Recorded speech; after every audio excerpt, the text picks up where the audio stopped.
Good morning. I'm Kenyon McDuffie, at-large council member and chair of the council's Committee on Business and Economic Development. Today's Wednesday, June 11th, 2025, and we're convening this hearing in a hybrid fashion, both via Zoom and from room 500 of the John A. Wilson Building. The hearing is also being streamed live on the council's website. The time is now 9:10 a.m., and I'm calling to order this budget oversight hearing. This is the committee's third budget oversight hearing for fiscal year 2026 budget season.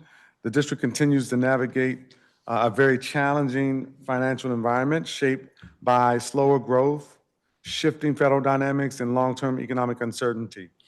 Compared to previous years, the fiscal outlook remains constrained by the loss of temporary federal relief funds and structural imbalances between spending and revenue growth.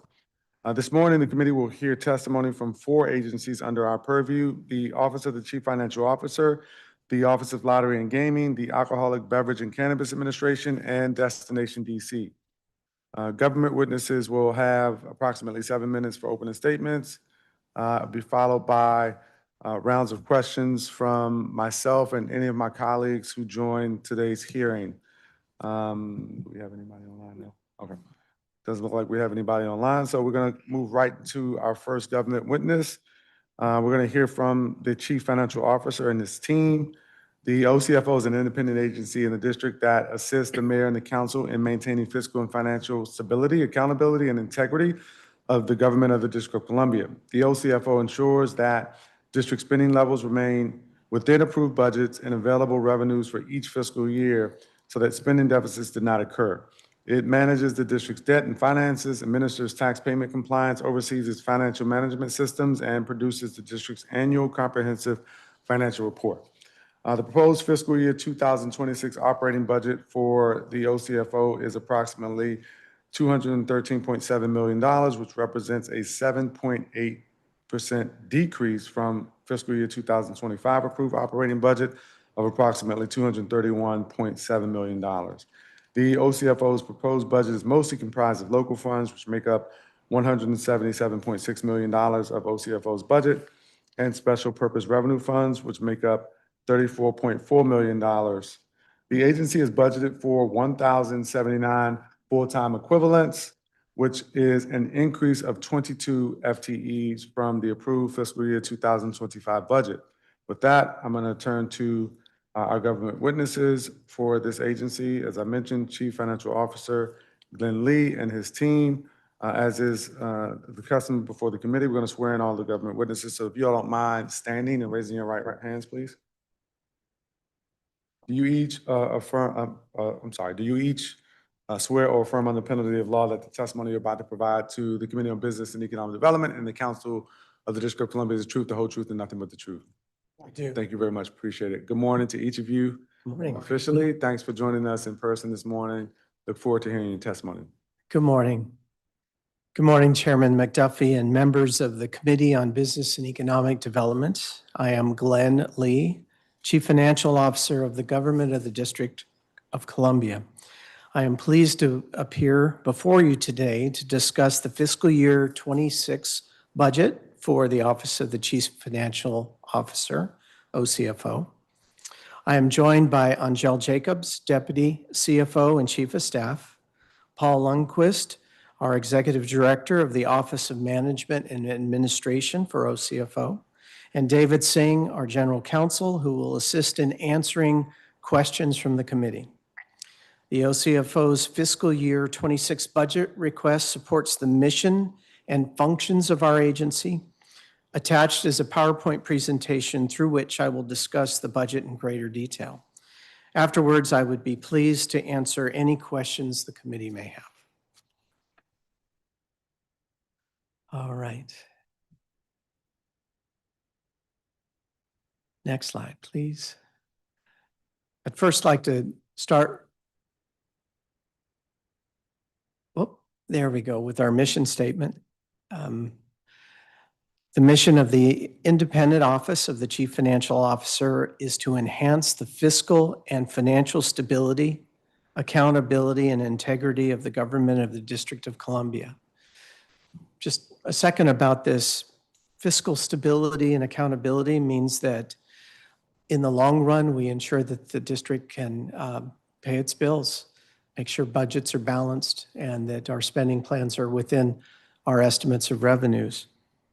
And there's more attributes to that, but that's at the core. Financial stability means that we process and execute transactions every day with integrity, follow the law, and then record the execution of those transactions accurately. And the best way to see the success of that, of course, is to see that we've had 28 consecutive years of passing our financial audit, which is all about hundreds of people executing dozens of processes to make sure that we process transactions correctly. About our budget, next slide, please. This describes the different groups within OCFO, central office. You'll see that over 40% of our operations expenses is for administering taxation. The next largest would be our treasury operation, and then OFUS is our accounting and systems management group. And then next to the fourth most expensive group is our Chief Information Officer IT group. And it's 12% of our expenses. But actually, what we spend on IT is more than that, because embedded in our OFUS group and our tax administration group are our expenses, ongoing expenses to maintain our systems, which at the moment are state of the art. So effectively, our budget is people and systems. And we have a very large and sophisticated IT financial operation. Next slide, thank you. Our budget is about 2/3 personnel services. And of course, the other third is a variety of contracts and procurements that we make, but a large share of that is for IT services, basically licenses, contracts, consulting help when we have issues that we have to deal with. So again, we're primarily driven by people and the IT systems we need to manage financial affairs. Next slide. Our local fund support proposed in the fiscal year 26 budget is $177.6 million. The federal grants we receive is just under $2 million. And then we receive a variety of special purpose resources affiliated with services we do. The largest one you see there, interagency services, is a compensation for basically running the payroll of the district, as well as some other personnel activities that support the district services across the jurisdiction. In addition, we run a central collections agency, and roughly about 5 to 15% of that collections supports the group that operates central collections, and so that's for fiscal year 26, about $6.5 million. We have to pay bankers fees over $5 million a year for all the treasury and banking services that we procure. That's supported by interest earnings that the district receives from its cash balances. Those are the most important special operation revenues and activities that we're engaged in. Next slide, please.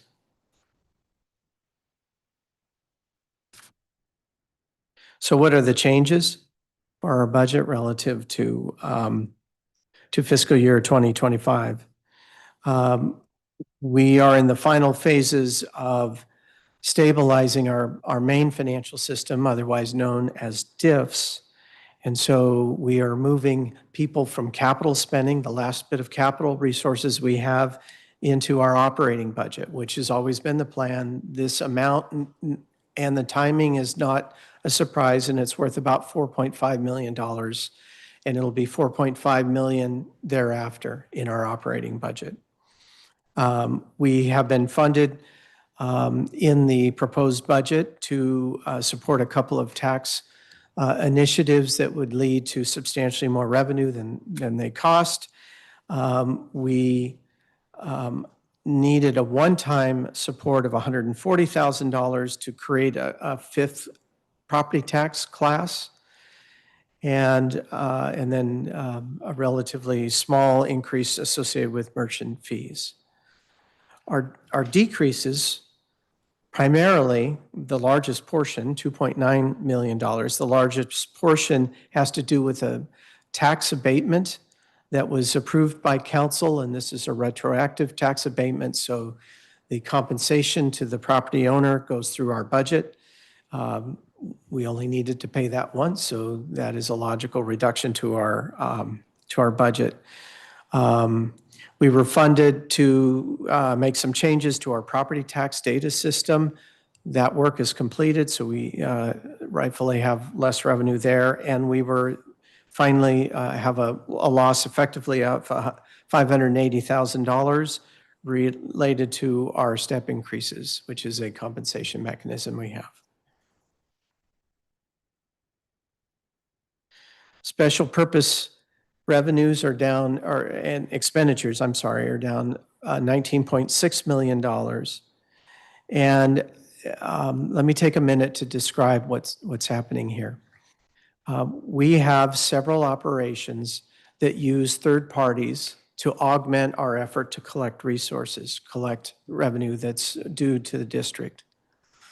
The way we compensate those third parties is to share a piece of the earnings. But the actual expense, what we compensate them, runs through our budget. And so for the last several years, we've asked for budget authority to reflect very, very successful collections, very high. So we'd never have to come back to you mid-year to say, boy, we're having super successful, way out of trend collections. We're paying a lot more to vendors, but in the big picture, that's good for the district. We don't want to have to come back mid-year and ask for more budget authority or put those efforts on hold. It became clear to our team that we didn't need that much budget authority. That on average, we're not receiving overall the revenue and even accessing some of these services. And so there was no point in us having this extra authority that it's unlikely we'll spend. In budget world, that's called hollow budget authority, where you're not putting local resources on the line to pay for this authority. It's there if we need it because we've had outstanding collection activity. We didn't see a point in keeping that hollow authority anymore.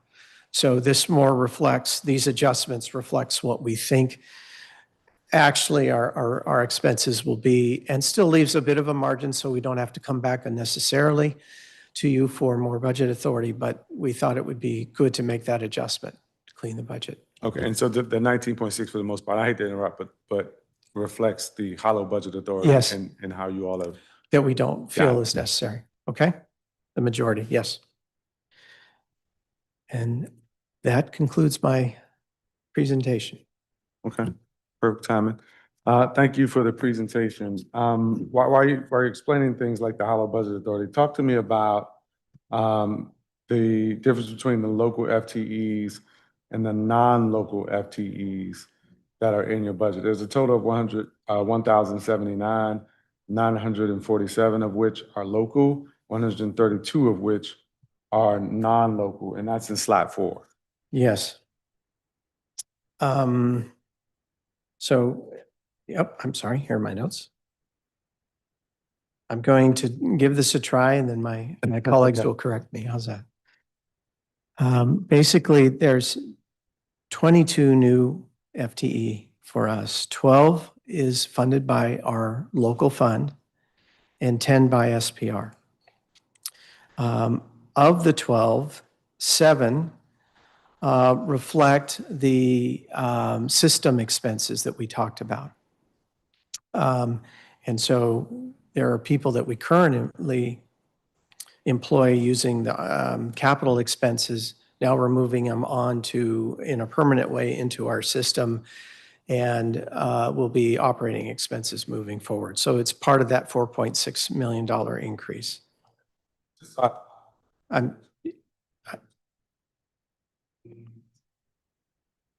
Oh, I thought I pressed it. local FTEs, the 947 are funded how? I'm sorry, the Are 947 funded how? by local Okay. resources, local funds. Operating. I'm sorry. Okay, I local. was answering the wrong And question. then the non-local are funded how? What's the difference between the two? The non-local would reflect the special revenues revenue that were, funds? yes, That's what I thought. right. I wanted to just Yeah. make sure I was clear on I'm that sorry. part. So for Got it, okay. example, the payroll team, as Yep, I I described got a it. large portion of that. Yep. I'm sorry, I was answering the wrong question. Nah, I got it now. Thank you for that. I usually start my hearings asking about sort of follow-up from our testimony we received from public witnesses under our agencies, the public witnesses in response to that testimony that we received last week in reference to the agencies under the committee's purview. We received some testimony on raising progressive tax rates, restoring the baby bonds program and the child tax credit, and fixing the nonprofit workforce housing tax exemption that I know you're familiar with. And I want to thank your office for working with my team on that fix in particular.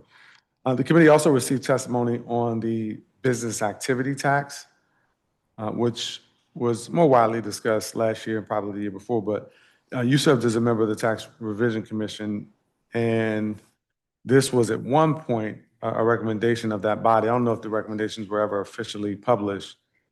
So I want to kind of get your input on that, if you're prepared to share it. And would ask, is it your understanding that in order to implement this tax in a future year, the district should require a pro forma or hypothetical return on certain incorporated businesses to assist the OCFO with additional data gathering to make such a tax effective? I know that's a mouthful, but I imagine you've had a little bit of time to think about this. And I want to get an answer just because it's responsive to some of the testimony we've gotten from people in our public witness testimony.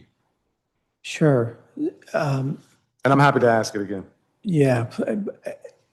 Go ahead, please. Yeah, is it your understanding that in order to implement the business activity tax in a future year, the district should require a pro forma or a hypothetical return on certain incorporated businesses to assist your office with additional data gathering to make such a tax effective? Right. And I think this idea is that as we develop the mechanisms for businesses to report to us what they owe, where some of the core definitions of what they're liable for, Yeah. what activity they have is now subject to tax in a little different way than the current structure. Mm-hmm. You know, to be honest with you, we have not developed a plan for implementation. That certainly is an option to somehow, whether it's a formal return for information purposes Right. or other kinds of surveys or advisory teams from businesses and tax preparers, will be necessary to implement that because it's enough of a change that we're redefining many concepts relative to current law. And so, yes, we would need to work with taxpayers and tax preparers to understand the many, many details that have to be sorted out in rule before we could actually execute the tax. So whether it's to go to the extent of having dozens of firms fill out a separate form or other mechanisms, yes, we would need to receive that, some sort of information, lots of input. How would you characterize, because there's a lot of uncertainty around who would pay it, how much would be generated, even what is probably required of those who would actually file it. And I know there's been discussions about potentially like some sort of 0% tax in the initial year. I'm trying to figure out how to formulate the question because I want to get something that's responsive to some of the testimony we received. I actually might just follow up. It might be more productive to try to follow up Sure. with some questions specifically about the business activity tax to get your responses in writing. But I wanted to at least ask the question on the record, given that we had some witnesses Right. last week who testified about it. And some folks are advocating in support of the district implementing one. Just a couple thoughts about implementing a new tax from the ground up. You really think about three or four things. Mhm. First and foremost, making sure that we can identify what economic activity would be subject to the tax. So that's a lot of rulemaking, assessment about different components of different businesses and different industries. Yeah. You think very hard about the life cycle of the tax. And what that means is specifically what forms are filled out, what data system does it go into, what is calculated by the businesses, what's calculated in-house by the information you ask. And that can take an enormous amount of time, just planning through that life cycle until a fiscal year is complete and folks have paid and you're done with your audits and so forth. And then a third area to worry about is audit, education, audit, and finally collections. So it's making sure the taxpayer pays what they owe. And from my experience implementing a large business tax before from scratch, that's one of the most important components of bringing a new tax online is to be communicating to the taxpayers frequently, constantly for a year or two or three before they actually owe the liability. And there's different ways to speak to them, whether it's, as you were suggesting, asking for feedback or rather just education seminars. Right. That education is far more important than audit and collection because you got to make sure everyone understands baselines, tax preparers in particular, before you want to do a lot of audit activity. Okay, no, I appreciate that. That's how helpful. I think about it. That's helpful. The proposed fiscal year 2026 WMATA budget includes a $75.7 million increase in local funds over FY '25, primarily due to an increase in the district share of the jurisdictional operating subsidy to support operations. The committee received several testimonies, including from ATU Local 689, recommending a land value tax around metro stations as a long-term dedicated funding stream to fund WMATA. And I know this is something that you and I have talked about previously, not this specific land tax so much as it is the challenges with identifying a way to develop a long-term dedicated funding stream for WMATA. Sure. And your predecessor and I and others on the council, the chairman namely, had a similar exercise around long-term dedicated funding for their capital Yes. budget some years ago. Have you heard about this proposal? And if so, what are your No, initial thoughts? Nor have we evaluated. I do have some initial thoughts. Okay, I'd love to hear 'em. Since I think what you're describing is a tax on property values. Appreciate that our property markets are changing rapidly as a result primarily of remote work that was started through COVID. As other presentations that we've provided, including in February with the revenue forecast when we discussed with you, the reality is that the district, as is true for many major cities in the country, is experiencing about a 50% return rate on any given day. So you look at an office building, public, private, on any given day, it's about half full relative to what it was prior to COVID. That lack of demand, and this is true in several major cities, not just the district. When you translate that lack of demand into the economy, that means the values of those properties are going down. And I'm sure you've heard from owners and developers saying it's very severe, as it is in other major cities. Again, this is a phenomenon nationally and in many other countries as well. So that's a huge context that you have to bring to bear when you evaluate any idea about increasing taxes on properties in a dense area, and in particular the office spaces. Because maybe on the margin, there's a benefit clearly to being near the rail systems, but when the overall market is being depressed, that's the bigger issue. And we see it in WMATA ridership information. While their ridership's going up, that's great. It's still not what it was by a long shot. And By a nor are long their shot. revenue streams Right. pre-COVID. So we're all in this together, and that's the really big context that I would bring to bear on a proposal like that. Yeah, no, I appreciate that. And I think what we'll do from the committee's perspective is actually follow up in writing with some of this too, just so you have the actual proposal and maybe you Please. can give us some thoughts specifically around that proposal. That will be immensely helpful for us. The committee also received testimony recommending that the mayor's restoration of the qualified high technology company incentives be eliminated. I don't happen to agree with that, but in November 2018, the OCFO issued a report which reported that roughly $184 million was foregone in corporate franchise tax revenues from QHTCs, that the economic benefits attributable to the incentives are inconclusive, and that gains in DC's high-tech sector and some payrolls cannot be attributed to QHTC. The report also revealed that some companies took disproportionately large amounts of QHTC credits without evidence of commensurate economic benefit to the District of Columbia.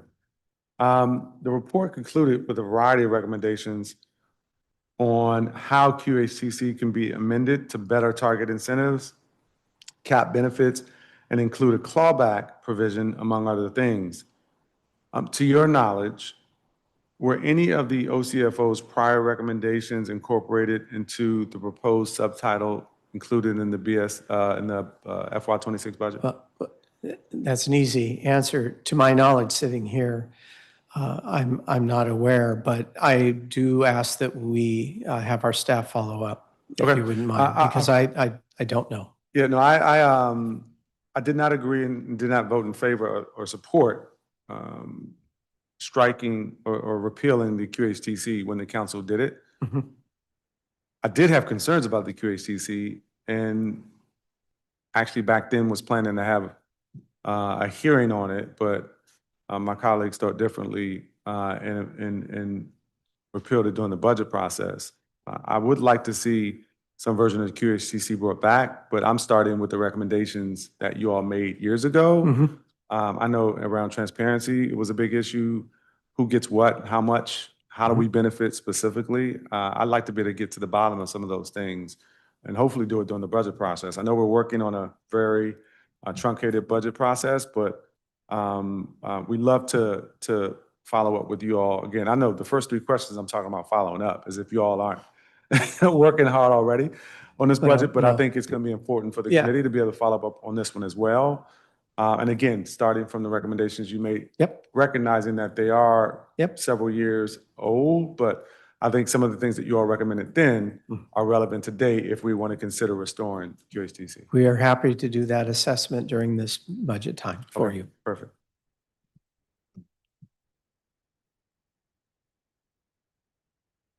Just a general question, if we could talk a little bit about the district's reserves. I don't plan on getting into too much detail about it. I know I asked about it when the mayor presented her budget and you answered my question then, but just for the benefit of the public, the district has 2 locally mandated and 2 federally mandated reserves. Last year, there was a lot of conversation about the fiscal stabilization fund and the timing of when it needed to be replenished. It looks like the proposed fiscal year supplemental budget the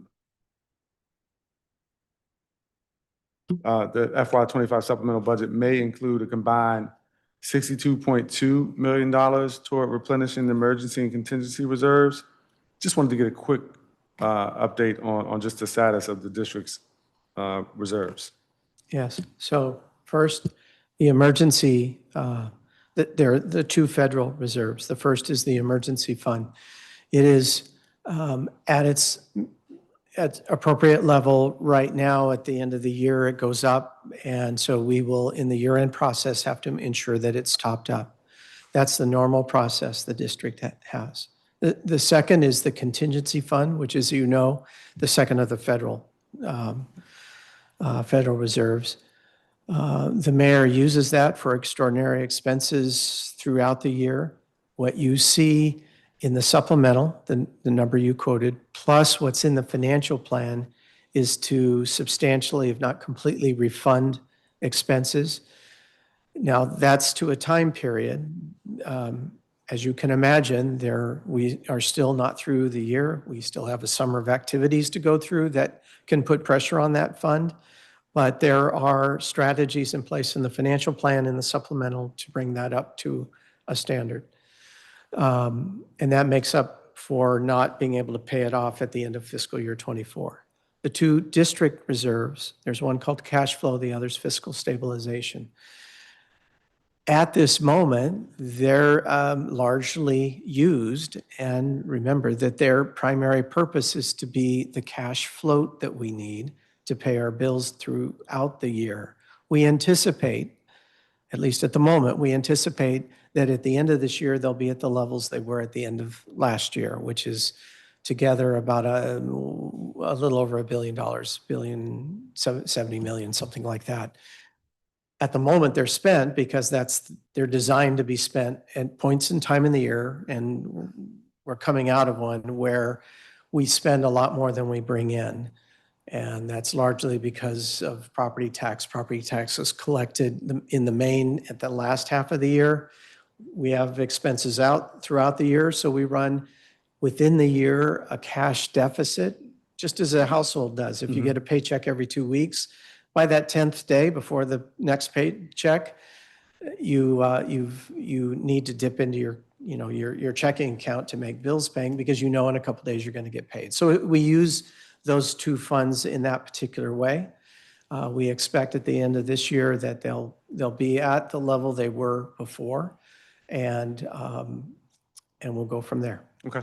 Appreciate the update. And speaking of spending more than you take in, last year your office, I really foresaw a cash flow issue in FY27 and FY28. And I'm curious as to whether or not that's still a concern.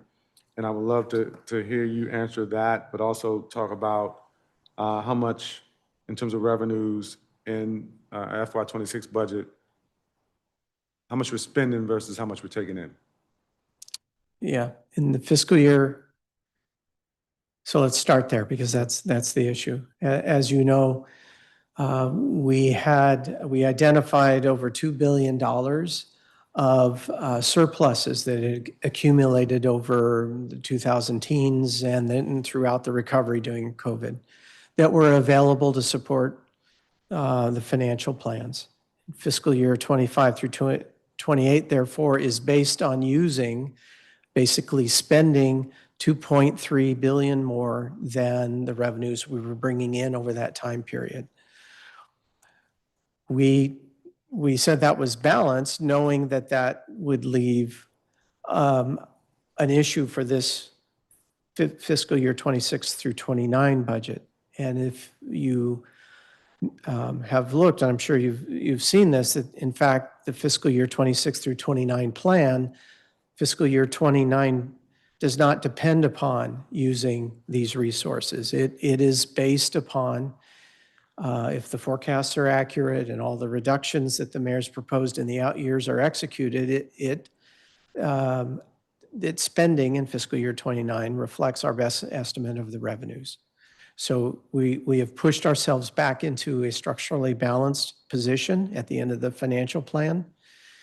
And however, what that does mean is we've spent over $2 billion of accumulated surpluses that we would use to augment our ability to deal with cash flow. And so now, once we get to the end of fiscal year, basically fiscal year 27, but largely in 26, where we expect to spend about $1.2 billion more than we'll bring in fiscal year 26, and we're going to lean on this pool of money we've identified. That pool is gone forever. And so the need that when we have during the fiscal year times where we spend more than we bring in, and that's offset in the last half of the year, we will need just to rely on our fiscal stabilization and cash reserves.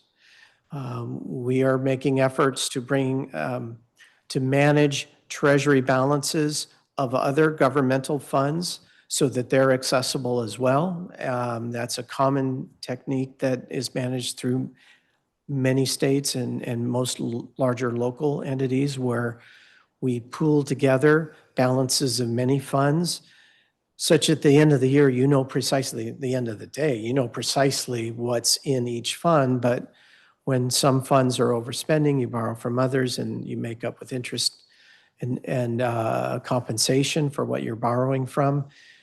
That's a modern approach to how cash is managed when you have tight conditions, as we will have. And we're working hard to develop a whole plan of managing our resources with very small margins. And in terms of just like the rate of spending versus, revenue growth, where are we for FY '26? Overall growth, I think fiscal year '26 is virtually the same as fiscal year '25. Which is approximately? Yeah, about the same. But remember, we had the contraction of revenue. So But revenue growth is what? I mean, is it about it's the rate of in fiscal inflation? year '26, we actually are near zero because of what we anticipate is the result of the federal workforce reduction, and then roughly the rate of inflation moving out. Right. And so in talking about the FY '25 challenge, if you could just give us a brief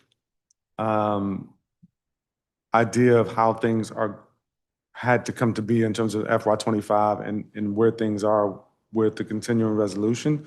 I don't necessarily want you to get into where things are today on the Hill, because Right. who knows Right. where things are today on the Hill, but just if you could summarize how we ended up where we are with spending in Sure. FY '25 and what happens to the funds that were essentially will be unspent as a Right. result of the continuing resolution Right. on the Hill. So at a big picture, there's really two things happening with fiscal year '25.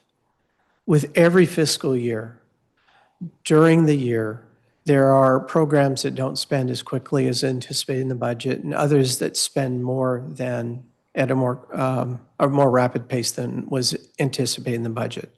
And so every year, a major jurisdiction as ourselves has a supplemental process for the current fiscal year that makes adjustments to take resources in programs that are not keeping up with their spending pace and redistributes to places where you're having spending pressures. That's a normal process. We were engaged with the executive developing the fiscal year '25 supplemental before the continuing resolution issue became an issue. So that's number one. Number two then is the continuing resolution occurred, in which case it said we have to have our budget then reset to the fiscal year '24 appropriations, not the '25 appropriations. As you know, that action, however, did not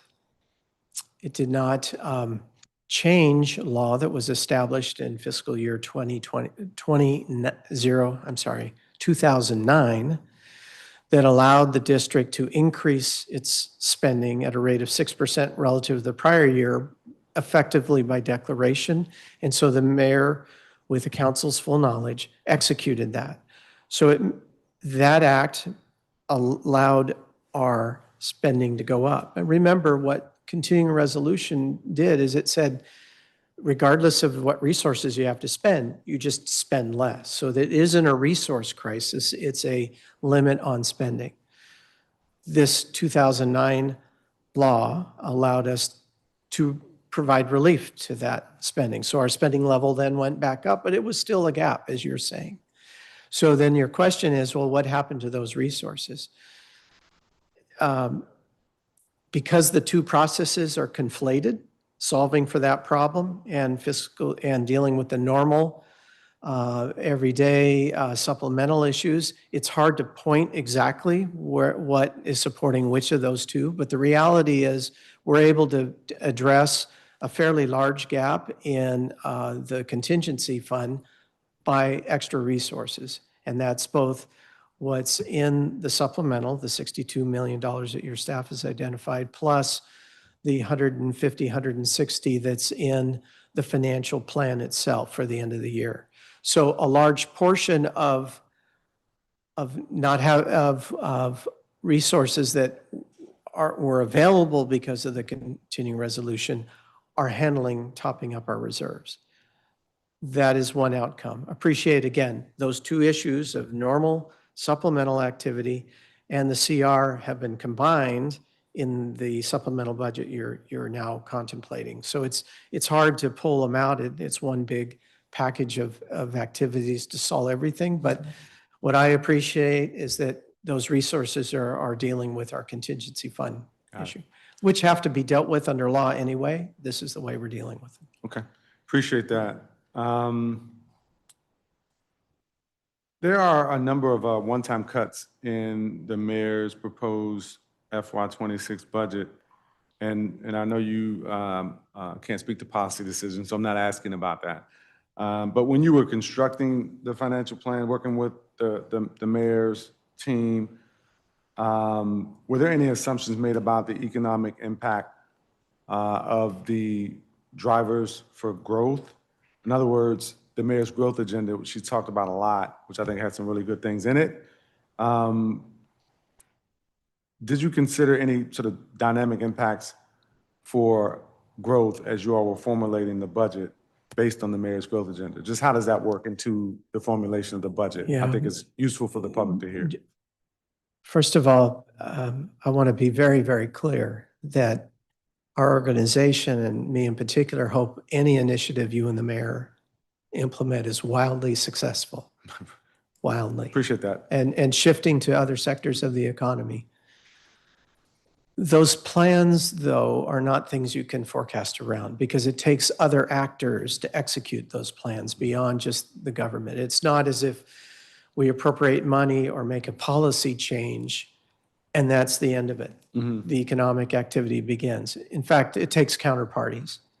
And we don't estimate what those counterparties will do, how much of a take-up rate there'll be in a particular abatement program, or really what the long-term economic impact to focus on entertainment activities, which seems to be a theme. Right. So again, we are hopeful that every step taken is super successful, that we'll be able to see those third-party reactions and then begin to incorporate them in our revenue forecast. No, I think that's I appreciate the explanation. I think it's useful for people to understand while, there is an emphasis on the growth agenda, which I think there should be. And like you, I hope that the things that the council ultimately includes in the budget as proposed by the mayor are widely successful. It's not something that immediately shows up in our revenue. And so I wanted to make sure that you had an opportunity to talk about that. Mm-hmm. Let's talk a little bit about the capital budget. Due entirely to events outside the district's control, emphasis added there.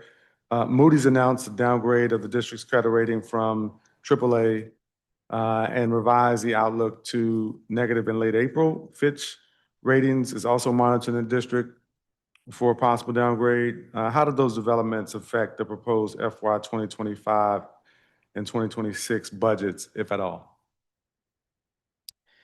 Ultimately, those actions can reduce the demand for the bonds that we sell, the lending that we execute. Now, since the downgrade, we did have a sale. The sale was very strong. Mm-hmm. But the sale was in a context of extremely volatile markets, again, for conditions that we don't control for, mainly macroeconomic activities, tax policy, and so forth that's occurring at the national level. As a result, the bond market on April 30, when we went and issued, I believe, is $1.4 billion worth of either refinancing or new money sales, we had a successful sale in that the rates that we received were within the parameters that we expected that are inherent in the budget, maybe a little bit better. But there are so many factors that determine those outcomes that it's very difficult to look at this particular action in isolation. I'll never say that what happened is not important. Ratings are very important because ultimately they're a view of not only our economy, which we couldn't control the reason that we were downgraded, but also the responsibility we all take to ensure we're financially sustainable, fiscally sustainable, and that we execute our transactions with integrity and accuracy. That's important. Whether or not we can identify an actual rate change. Appreciate that it may have I'm just making a number up just as an example, 0.2% increase, impact and increase, maybe. I'm just making that up. But when the markets are volatile at 0.75% to 1% on a day-to-day basis, that increase is swallowed up by the volatility. Sure. We got lucky again and picked a really good day. Within a day, the rates were up. So kudos to my team. Okay. I appreciate that. And just, I think it's also important for people to understand, while it is unfortunate that the district finds itself in that situation, it is something that ratings agencies have been discussing and saying for a while in terms of the district's sort of in many ways being tethered to the federal government, unfortunately. But it also is not unique to us in the sense of what has happened in Maryland as well. Yes. And even what's happened to the country's rating, the US's rating. So I think it speaks volumes to decisions that are being made not by local DC officials, but by federal officials, which we won't get into at this moment. But did the deferred maintenance projects increase from fiscal year 25 to 26?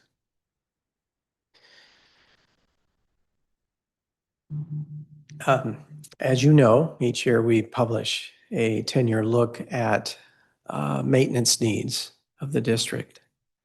And I guess inherently, there's an increase every year. That's the point of our report, and because things wear out. Now, the specifics vary from year to year. We're very proud we're at the cutting edge of being able to identify maintenance needs and then translate those needs into 10-year expenditure estimates, and that's our annual capital report. I think it's published in October. So just strictly answer your question, yeah, generally from year to year, there's increases in that because there's more things that are wearing out. At the same time, we're spending capital resources to maintain or enhance our capital infrastructure. Thanks for your response there.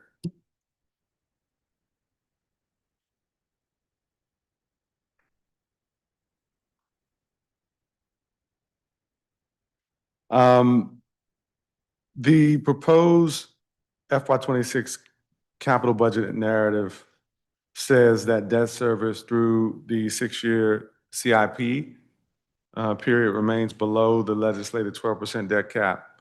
I wanted to get a sense of where things are with that in terms of us approaching the debt cap. We estimate that the debt cap or debt as a share of spending, which is the debt cap, has to be less than 12%. In fiscal year 26, we expect it to be about 10.4%. And then in fiscal year 27, 28, and 29, it's roughly 11.7%. Now, that is a little. The 10.4 was which year, and then I'm sorry? You said 10.4. Which year is that? 10.4 in fiscal year 26. And then closer to 11.7, 11.8 between fiscal year 27 through 29. Got it. Thank you. So appreciate that when you look at the debt cap, it has to be over a time period. simply because next year it's relatively low, can't issue more debt because debt takes years to pay off. So we're always looking at a long-term horizon. And in general, and then specifically when we declare a budget is balanced, we're looking at this figure over that horizon, the budget horizon.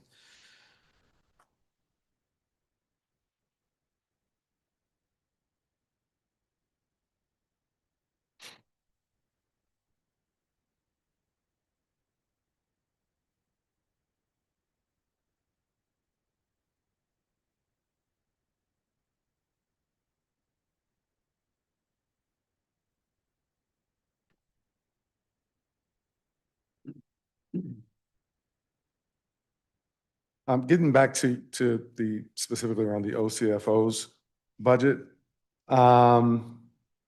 Despite an overall budget reduction of 7.8% for the office in FY26, the office has quite a few enhancements. Talk about why those enhancements are needed now. I think the most important enhancement that we spoke about is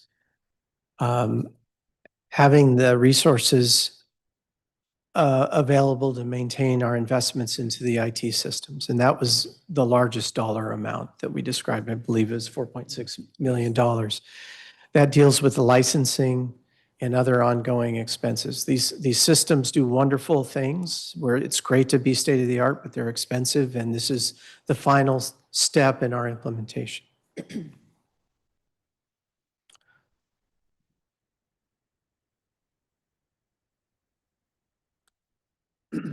What about and I appreciate what you just articulated. What about the one-time $140,000 enhancement to support the Class 5 tax rate?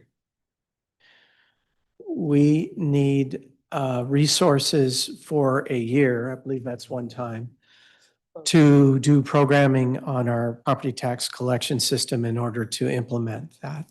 So it's not a matter of just going in and adjusting a rate. There's programming that's involved in that system, and that's our estimate of the expense.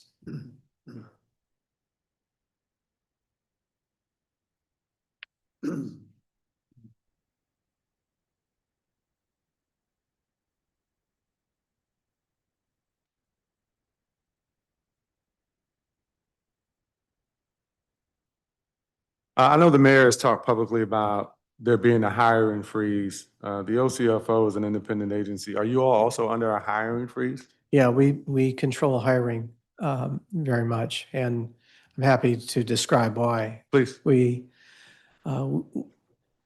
don't, we maintain a vacancy rate of up to 13, 14%.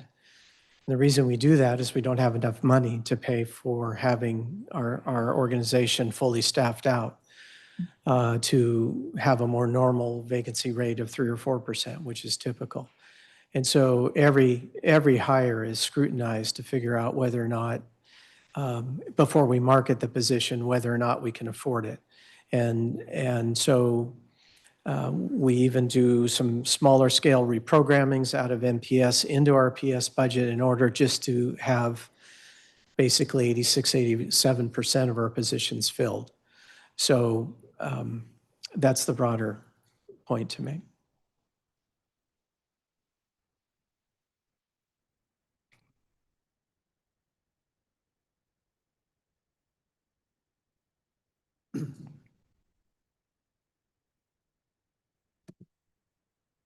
I'm not sure if you mentioned this in your presentation, but how many vacancies are there currently at OCFO? I don't remember what your schedule said. 100 and, about 150, 148, and that is about 14% of our positions.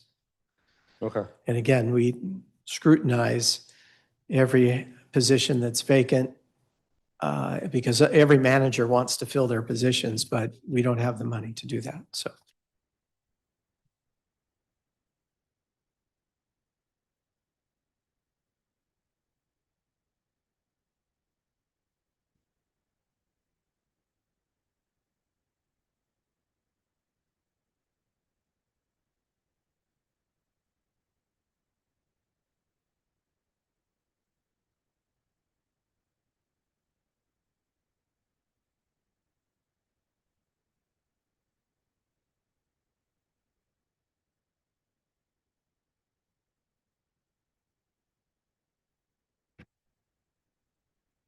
I want to give you an opportunity to talk about reprogrammings. It appears that you all continue to have a good volume of reprogrammings for FY 2024. And I'd love to hear why that is, if you could talk about it. I'd like to turn to my Administrative Officer, Paul. If you could just say your name for the record. before Yes, you Paul respond. Lundquist, Director of Management and Administration. Yes, in FY '24, our largest reprogramming was to move NPS budget to PS budget for the reasons that CFO Lee identified, to address those budget shortfalls in the personal services. That's the largest amount of reprogramming. We did some other reprogrammings in special purpose revenue to align our budget authority with what was needed in those special purpose revenues. And those were the major reprogrammings. Do you remember what the reprogramming was, the one that you moved from NPS to PS for The- FY 24? The dollar amount? Yeah, Yeah. what I'll get- percentage? I'll get that in just a moment. Okay. All right. Let me talk a little bit about CVEs. What was your goal for FY 24 and where'd you end up? And then also, what's your goal for 25? And where are you in terms of spending to date? Yes, our goal for '24 was 6.4 million, and our actual was 11.6 million. Our goal for '25 is still under, it's currently $39 million, but we have a number of exclusion adjustments that are they're still pending with DSLPD. Got it. Okay.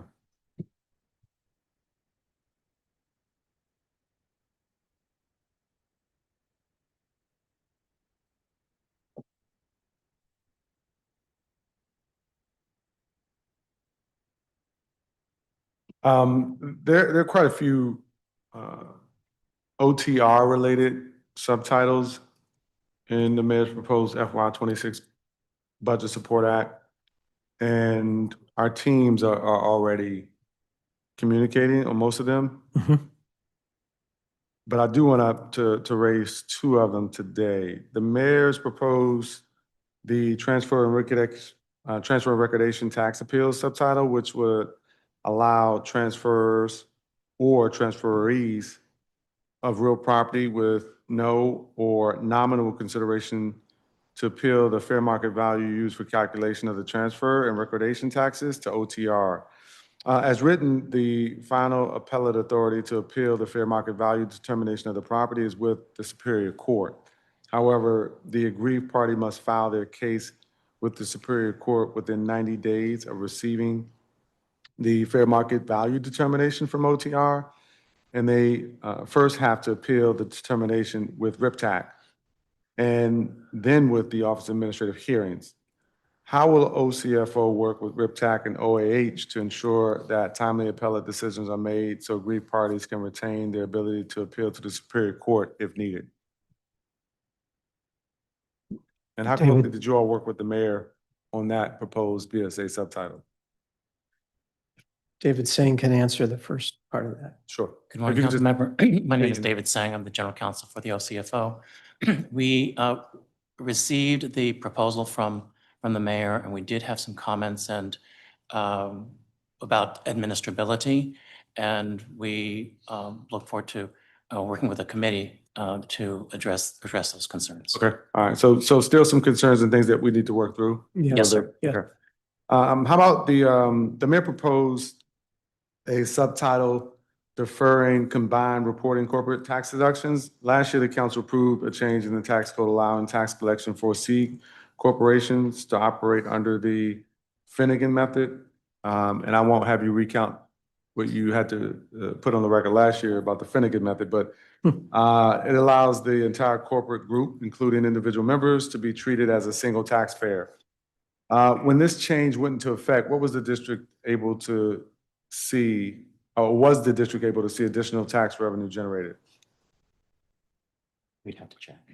Yeah, we'll check on that Okay. for you. And get back to us?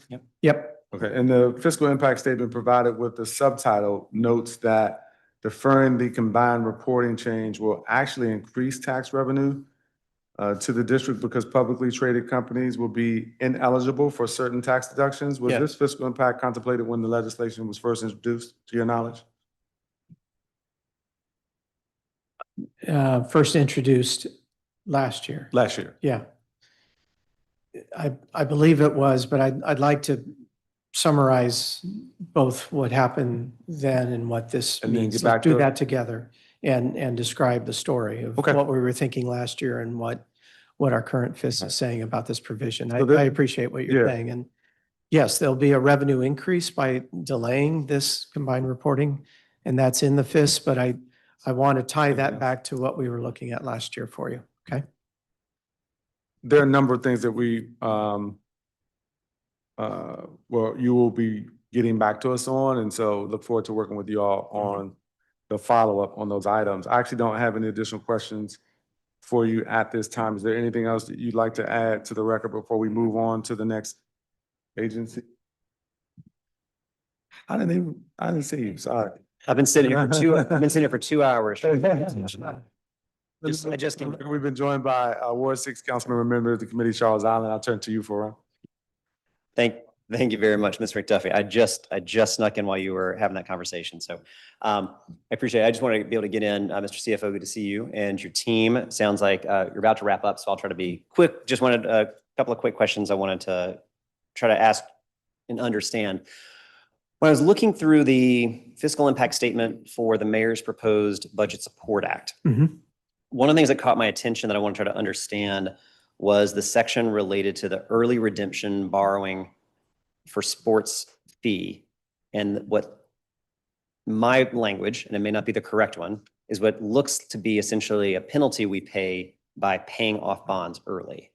And if I'm reading the fiscal impact statement correctly, it looks like as we pay off the borrowing around the ballpark, there's $35 million or shouldn't use ballpark, roughly $35 million in FY 27, I believe, and FY 28.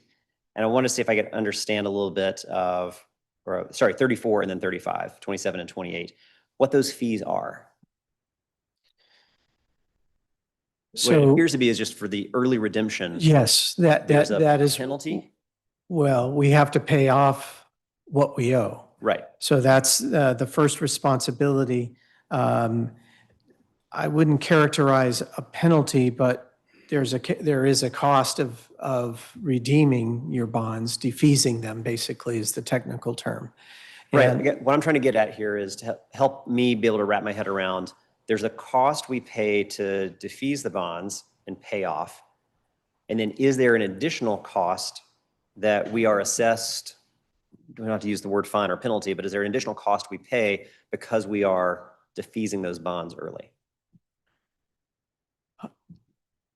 There is a difference, and I think what would be very helpful is that we provide to council overall the step-by-step process of defeasing those bonds and what is the actual cash flow from year to year, and then we can tally up the summary to answer your question specifically. I don't want to misstate the technical realities of defeasance when you because that's easy to do, and I'd rather issue you a paper and all council members a paper to describe exactly what that defeasance process does, what resources are being used to pay for it, and then how we get on to the ongoing debt that supports the rest of the plan. Okay. I guess what I want to make sure I'm clear on, and if you need to follow up, and obviously with the chair of the committee as well, Yes. helping understand if our plan was to fully repay our ballpark revenue bonds in FY 28. So there was previously, if my understanding is correct, previously we didn't have any plan for any revenue estimates in FY 29 for the ballpark fee. Then if we are paying them off in a way that we see, as I'm looking at the fiscal impact statement here, 34 million in FY 27 and 35.1 million in FY 28, it'd be helpful for us to understand, Right. what are we, if paying them off is a good thing, we like that, pay our debts, but is there an additional cost that we're Right. having to I absorb? understand. The notion is there is resources in the fund that supports those debt services that would be used. In addition, we plan to collect the fee for a time period, and those resources come to bear to deal with the total cost of defeasance. And what I want to be able to describe is for each of those steps, and there's a third tranche in that effort, I want to make sure that we're perfectly accurate. I'm not able to Got it. answer that specifically because I want to make sure that I don't upset our bond lawyers. So let me describe in detail, and we should, we owe that to you all, in detail how the defeasance works, what resources, what costs, at what period of time. Got it. Similarly, we've been able to, this is again a good thing, we're paying off our bonds that we took out for the wharf early. Yep. That is also good news, It is. paying our debt off. My understanding, part of the reason we're able to do that is because the wharf has been generating so much in terms of tax revenue back that it Right. has been very successful for the city, and it is allowing us to pay that off early. Is my interpretation correct? Yes. Okay. Similar question here. If we're paying that off early, and if you have to follow up with us, please do. Right. Are there any additional costs? Again, those are trade-offs that we might be choosing Right. between. Are there any additional costs that we're having to bear by paying them off early? Being able to pay off early, there's a couple different avenues. If the bonds are structured so that they're callable and we've passed that callable date, then having extra resources to pay them off has a different trajectory than if the bonds still have life in them. There's, as you are suggesting, there could be a premium engaged, and I want to be able to, and what the value of your question is, we can look at the two and compare the defeasance process for both, paying off both bonds. I think that's very useful. There are slightly different circumstances, and I think we will do that. Okay, got it. Because they're different bonds, they'll be different. Mhm. But, and then on the flip side of my trade-offs, by paying off that bond, that opens up debt capacity that I otherwise wouldn't have because it's tied up with that bond, correct? Right, but we're doing our debt capacity analysis right up to the point in time of the final decisions that the mayor's making. So it was understood that we would be in this condition or this position with those bonds with the wharf. Okay. From the standpoint of where we expected, this will be my last question, as we think about being able to, again, fortunately be in the position to pay off those wharf bonds early, we obviously based a set of assumptions of what tax revenue is going to be generated off that site is how we structured the deal in the first place. It has exceeded that, which is allowing us to take this step. Are there any specifics that you point to as to what allowed us to realize a greater tax revenue than otherwise projected at the wharf, which is enabling us to be able to pay these off early? I don't mean this answer, it sounds probably not a little offensive, but the reality is the gross activity, that economic activity of restaurant sales and store sales and other economic activity was several percent higher than we expected annual year-over-year growth that the plan was developed on. And I would call that a forecasting error relative to a new economic environment. There's so many things that go into that kind of development. And certainly it occurred, a lot of it occurred in either prior to COVID or in the recovery of COVID. So there was a surge in 2022, 2023 in economic activity. So I think it's as simple as that. The original estimates. I want to be clear, I'm not saying it's an estimation error. I mean, Yeah. it was an estimation earlier. The reality on the Right. ground helps Yep. just create new facts. Right. So I want to be, I'm not. No, I saying know it's an that. error. I think didn't heard want you to say give a that word. I flippant want to answer. say it that That's- way. I didn't want to give you a flippant answer. Yeah. Well, we exceed our revenues. No, Yeah. it's, there's many things that go into that reality. There's, economic activity in the region is very, very strong. Probably exceeded what the baseline estimates were at the time that the forecasts were made. And we certainly had a dramatic resurgence after COVID when things opened up, and that made a difference as well. Yeah, I think there's a good story to tell there about the tax revenue and the way that economic activities happened. It's become an engine for our city. In the rest of America, it would be a small city unto itself. So it's an economic engine that's been great. And so, yeah, if you're able to follow up and obviously through the chair, that kind of helping us break down those numbers of what Yep. those early payoffs Yep. cost, just so we better understand that would Yep. be helpful. Happy to. Appreciate it. Thank you, Happy Mr. to. Chair. Thank you, Councilmember Allen, and thank you, CFO. Anything else you'd like to add to the record before we? No, sir. Good to be with you. All right, Thank great. you. Thank you. We'll just recess for like 5 minutes just to transition from one agency to the next.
We're going to reconvene this hearing of the Committee on Business and Economic Development. The time is 10:28 a.m.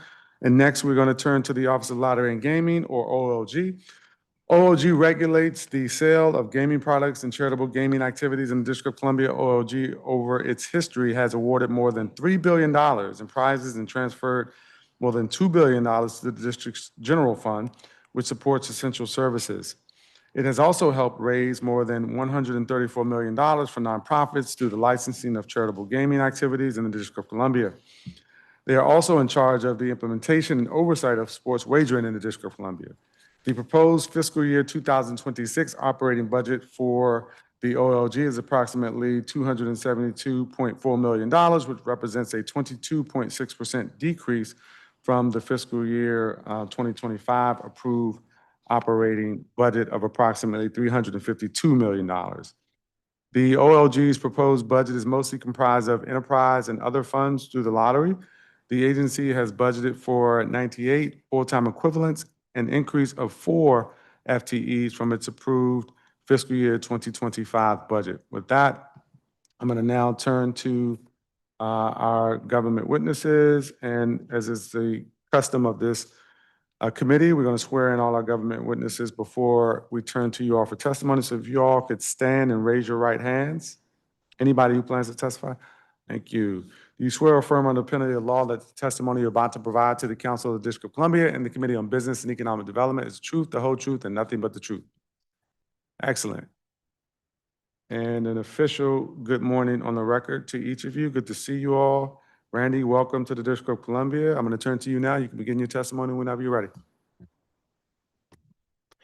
Good morning, Chairman McDuffie, members and staff of the Committee on Business and Economic Development. I am Thomas R. Burnside, the new Executive Director of the Office of Lottery and Gaming. Thank you for this opportunity to testify today regarding OLG's proposed fiscal year 2026 budget. Joining me today are my colleagues Eugene Vlasenko, our Chief Operating Officer, Ridgely Bennett, our Chief Counsel for the OLG, Peter Alvarado, our Director of Regulation and Oversight, and Shelley Robinson Graham, our Budget Operations Advisor. The mission of the OLG is to responsibly maximize revenue generation for the district through the sale of innovative lottery and sports wagering products while providing gaming regulation and oversight that upholds the highest standards of integrity and public trust. The strategic planning of revenue growth and careful expenditure management enables us to consistently provide annual transfers to the district's general fund, which supports education, parks and recreation, public safety, housing, as well as senior and child services. The mayor's fiscal year 2026 proposed budget includes an operating budget of $272.4 million and 98 full-time equivalents. This reflects a decrease of $79.5 million, or roughly 23%, from the fiscal year 2025 approved budget of $352 million. The variance is primarily attributable to the Sports Wagering Amendment Act of 2024, which modified the district's sports wagering operations. While the legislation increased tax revenue for the district, it also reduced the associated revenue estimates and expenses for the OLG. The proposed budget includes $497,000 for 4 new FTEs in regulation and oversight to license and regulate card gaming and commercial bingo that was included in the mayor's proposed budget. Mr. Chair, I am excited about OLG's potential, and I'm grateful for the opportunity to serve the residents of the District of Columbia. The residents of the district are our why. I have challenged my team to put that at the forefront of everything that we do, and it will start with me as the executive director. I want our lottery to have a presence throughout the community, be seen as a true partner to our retailers and our CBEs, operate responsibly with the public's trust, and be seen as a model lottery by our peers. Over the course of the last month, I've spent a great deal of time listening to our employees, players, members of the community, retailers, and other stakeholders as I evaluate our lottery and our sports wagering, games of skill, and charitable gaming responsibilities. I can tell you without hesitation that we have much to be proud of. And that is a credit to the talented team that we have at OLG, as well as the oversight provided by the Office of the Chief Financial Officer and the district's elected leadership. We also have a lot of work to do to be the best that we can be. That work will start with the conversion of our central gaming system for both traditional lottery and iLottery in fiscal year 2026. The conversion of our CGS over the course of the next fiscal year will deliver much-needed new equipment such as vending machines, lottery terminals, and customer relationship management tools. Once the competitive procurement process is complete, we will have a contracted vendor in place to modernize and operate our lottery gaming systems and provide our team and our retailers with the updated technology they need to best serve our players and deliver a world-class gaming experience to our customers at retail and in the digital space. The amount of investment in our central gaming system and iLottery will be significant, and installation will be time-consuming and very difficult work. Making sure there is no interruption in lottery sales throughout this process will be a priority as the new equipment, hardware, and software is rolled out district-wide. This means that our current gaming system must operate up until the handover is complete and even run in parallel to the new systems for a period.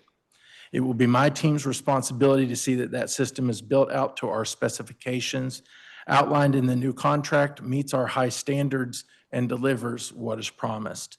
This process will be intensive and involve everyone at OLG in some way. It will have a positive impact on all of our retailers and customers for years to come and allow us to deliver a good retail and digital experience to our players. With that, I want to thank you for your time and consideration. I welcome any questions you may have, and I'm happy to provide additional information as needed.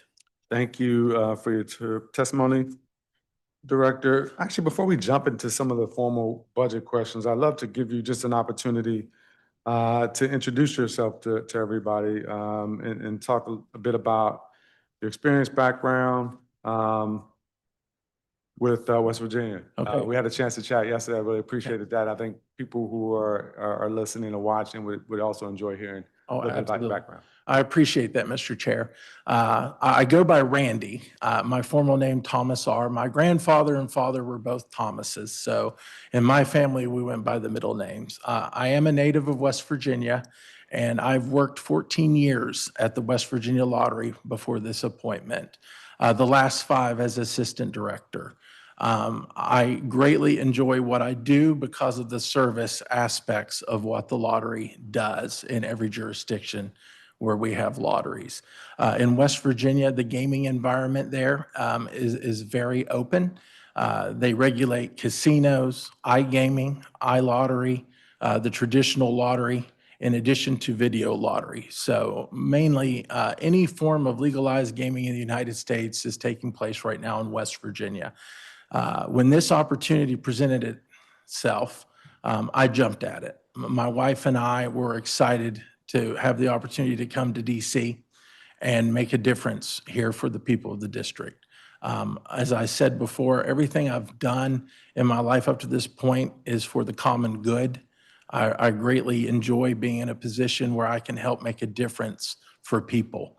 And that's why lotteries exist. We make a difference. And I want to make sure that our lottery here in the district has a presence in the community.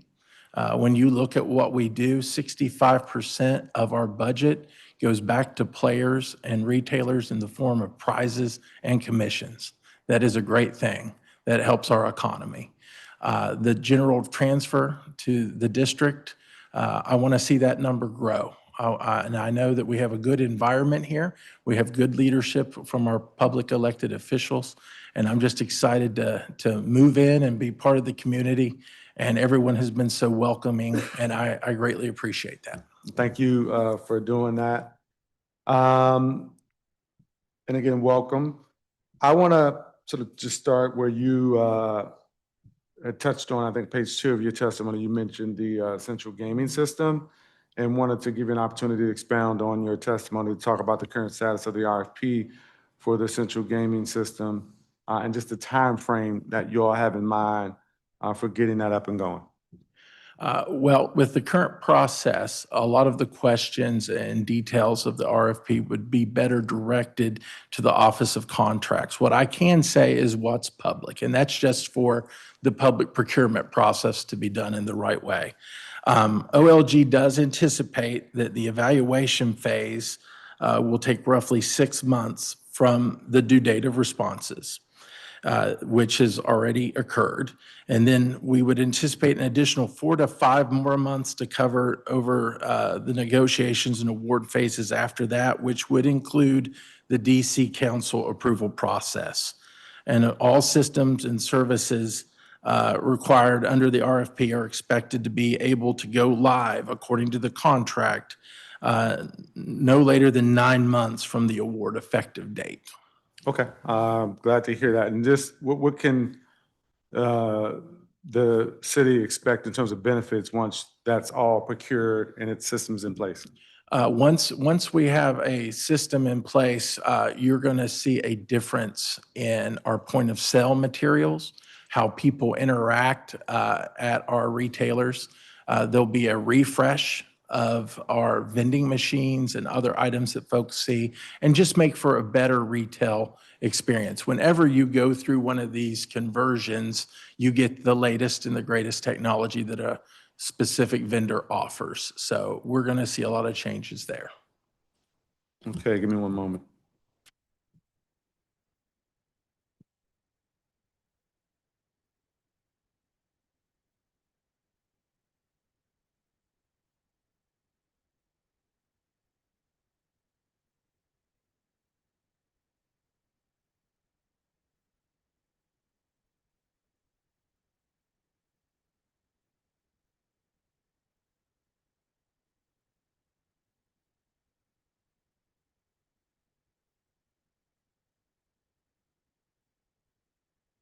Okay, let's talk about your operating budget. FY '26, your agency's proposed budget reflects a 22.6% spending decrease. It appears largely driven by an almost $80 million reduction in non-personnel services, attributed in part to the district's proposal to shift sports wagering to third parties. Talk about what that means for the agency. Describe, which non-personnel services are going to be contracted, and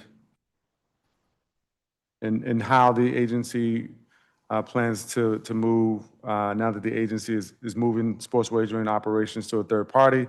How's this going to affect the existing contracts? Yes, sir. The removal of the oversight and the operations of sports wagering internally is the reason for that reduction. More to just a regulatory role now. So we are no longer seeing that revenue go through lottery at this point. And we are looking at actually all of our open vacancies right now to, as I evaluate, to see where we can find some synergies and other areas in the lottery and the need for those. But in particular with sports wagering, that's just a definite reduction from Okay. that revenue being removed. Yeah. Okay, and then in terms of the Schedule A, I don't remember exactly how many vacancies were on there, but how many vacancies do you have currently? All right. Currently, we have 11 vacancies. Okay, 83 are filled. okay, and do you anticipate having any additional vacancies? Not at this time. Okay. We are in the process of filling one of those vacancies by hopefully next week. Okay. What's your current vacancy savings rate? Shelley? Council member, there is no vacancy savings due to the type of funding. Since it's an enterprise fund, vacancy savings is usually done to the local funds. Okay. But how long have you had well, let me first say, if you don't mind, just state your name. I know who you are, but for the record. So sorry. I'm Shelley Robinson Graham, and I'm working with Lottery on budget operations. Okay. Formerly, I'm the Budget Director for Public Safety and Justice Agencies. Which is how I know you from many years Yes. ago. In terms of the existing vacancies, how long have those been vacant? Yes, they've been vacant roughly all year Okay. in some form of fashion, Okay. yes. And I get that they're Mhm. enterprise funds, but there is a number associated with the vacancies that you carry though. So what is that number Okay. let me amount query in that. terms of amount? And if you don't have it, you can get it to us, but I'd love to Okay, understand what that amount is. okay, thank you. Okay. We'll do that. Um, the agency budget chapter appears to show a $517,000 decrease in sports wagering regulation and oversight. I imagine it's still associated with what we were just talking about earlier, but I want to give you an opportunity to talk about that. And at some point, we're going to talk about the mayor's proposed card gaming and commercial bingo subtitles in a little bit, but I want to ask about how this specific spending decrease will affect your office's ability to oversee sports wagering operations and other forms of gaming in the district.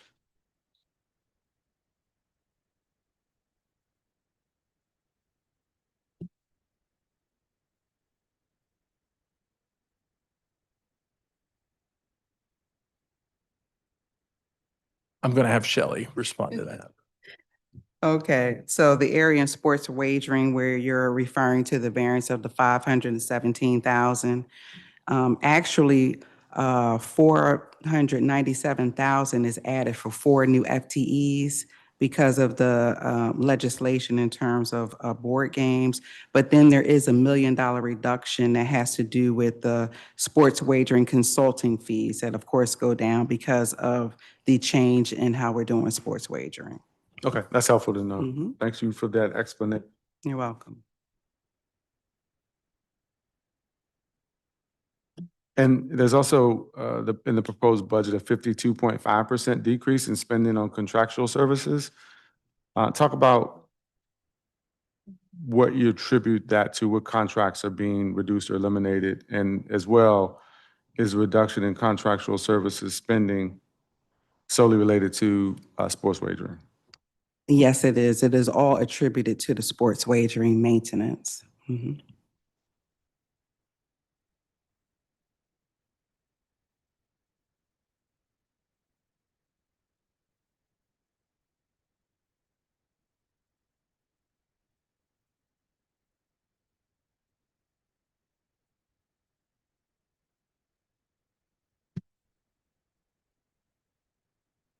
The mayor proposed a couple of subtitles in our budget which expand lottery and gaming in the district. And before touching directly on those, I want to discuss games of skill, which was revised as a part of the card gaming subtitle. My committee held a hearing on a revised games of skill bill last year and intends to propose changes to the program through this budget process.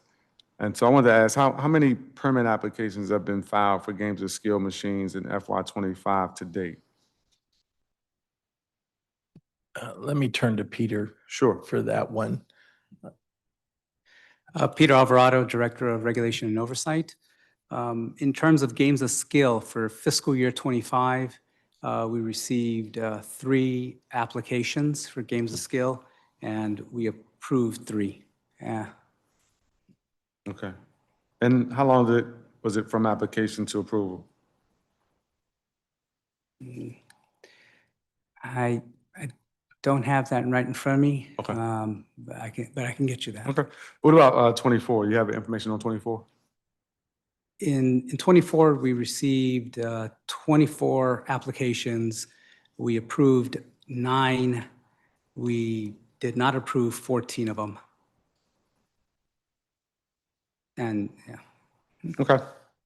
Did you have something else you wanted to share? no, that. I want to make sure I didn't cut you off. Last year, we heard public testimony that licensing can be a bit cumbersome, hence my earlier question.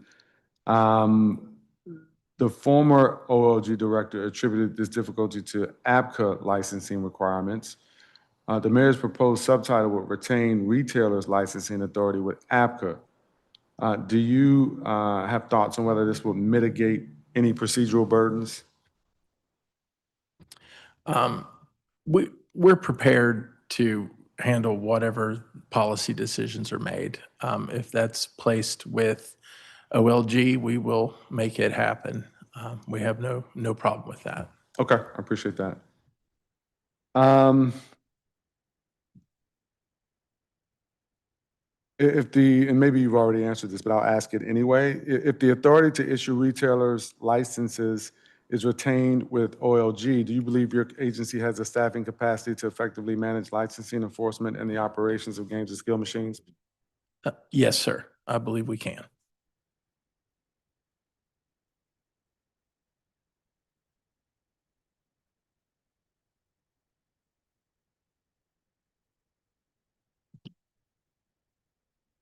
In the mayor's proposed subtitle, games and skill users are required to be 18 years of age to play. However, the actual machines must be located in an APCA licensed establishment, which often requires patrons to be at least 21 years of age. I really wanted to just get OLG's feedback on this one and how it intends to work with APCA and MPD to enforce what appears to be conflicting age restrictions with the proposed subtitle. I do know, sir, based on other jurisdictions, this type of card gaming in West Virginia, for example, would be age 21. But the legislation does call for 18. But whenever there is a conflict such as that with an age limit, that would something that would need to be looked at as we promulgate rules.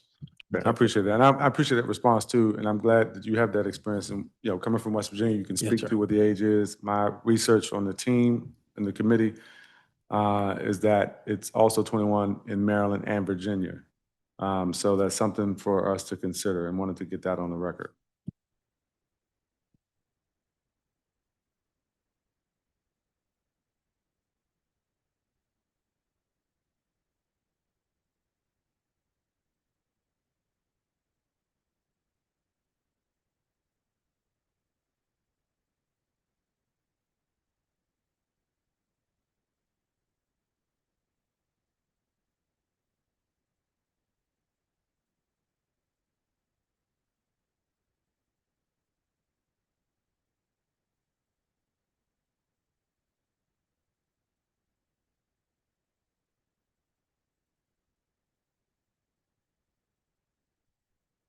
Turning to the two subtitles that I alluded to earlier, card gaming and commercial bingo, in the mayor's proposed budget. Card gaming, which is one of the two in the mayor's proposed budget, that subtitle would legalize blackjack, poker, or any other authorized variations of the two games. So the subtitle as written does not specify whether the permitted blackjack and poker games would be legalized as table games or electronic games. And I have to ask whether you have insights as to what was intended for this legislation? Good afternoon. My name is Richard Bennett. Good morning, actually, still. Chief Counsel at the Office of Lottery and Gaming. One of the issues that the district runs up against is that we are prohibited under a federal law, commonly referred to as the Johnson Act, from having certain types of gambling devices in the District of Columbia. So electronic forms of bingo and poker would not be allowed at these locations. Got it. And does the Johnson Act prohibit certain types of gaming across the District of Columbia or within federal boundaries? Correct. It's across the District of Columbia. I don't want to take a lot of time on the history of the Johnson Act, but generally the Johnson Act prohibits the interstate transportation of gambling devices. And that applies to states, territories, and the District of Columbia. And there are two parts to the Johnson Act. One is the prohibition, and the second part is where states can opt out. And there is actually a DC Court of Opinions case that says while the district is prohibited under the Johnson Act, it is not included in the second part of the statute where states and territories can opt out. So we don't have the ability to opt out and allow those types of gambling devices in the district. Can you forward us to committee that case? Sir, it was the Brazil case, Brazil versus the Board of Education. It was a case that came up when there was a voter referendum on the table for video lottery terminals in the district. Oh, that was a while ago. That was in 2006. Yeah, I think I was in law school when that happened. Well, there you go. The law school actually does mean something. Yeah. But I'm happy to share that case with you all. Okay. Certainly. All right, that'd be good. Yeah, because I'm curious as to why we were not included in the second part of that. There's no analysis of why we weren't included. It just says that that's what the statute calls for. It was a statute explicit, and did it expressly enumerate states and territories, or did it specifically mention the district that's not included? It included the district in the prohibition and did not include the district in the provision where states and territories can opt out. So are we included? Is that the court saying that we're included by omission? No, we are included because we are included in general under the Johnson Act. The interstate transportation of gambling devices is illegal. Right. But what it allows for is for states and territories to opt out. That's why you can have casinos in Maryland and other places. Right. We are not included in the section of the Johnson Act that has the opt-out provision. Because we're not a state or a territory? And we are specifically included in the prohibition and not included So in the. that's what I'm getting at by omission, because we were specifically included in the Right. prohibition, but not expressly included in the opt-out. Correct. Okay, interesting. Thank you for sharing that. While we're on federal laws, I want to ask you about the Shipstead Loose Act. Yeah. And Director, you weren't here doing performance oversight, but I did ask about it then in February. And I believe the OLG, the former director, committed to providing a rationale for online sports betting and lottery operations as to why it cannot take place in the federal enclave in accordance with Shipstead Loose Act. It seems like there's some sort of restrictive interpretation by OLG, and I will not mention Mr. Bennett specifically because I'm not sure who I should attribute it to, but it seems like it's a fairly restrictive interpretation by the agency, and is keeping the district from having the sports betting program operate with broader geography within our boundaries as a city. And so I wanted to know, has OLG provided a rationale to the committee yet? I don't think we got it. So I think we have, and we're happy to provide it again. The issue isn't the Shipstead Loose Act. The issue is when the lottery was first enacted, it was done by voter referendum. That law was actually debated during at Congress. As part of Congress's approval of the lottery, they put restrictions on the lottery in an Appropriations Act. Later, they went back, and it was on lottery and charitable gaming that they put restrictions on. Later, they went back and removed some of the restrictions for charitable gaming, but they did not remove the restrictions as it related to lottery and other forms of gaming under the lottery statute. So that's where we are with that. It's not Shipstead Loose, it's actually done in appropriations. It was done in Appropriations Act. We're happy to give you copies of those acts. But the Shipstead Loose Act is really as you're aware, Right. the geographical related to buildings and what you can do with buildings and when they have to go through the Commission on Fine Arts. But what Congress did was they tagged on to the area covered by the Shipstead Loose Act. Okay. Appreciate that. And if you could follow up with the committee with that information, I really appreciate it. Certainly. I enjoy reading those old opinions and laws that were made. I would enjoy being told that we are wrong.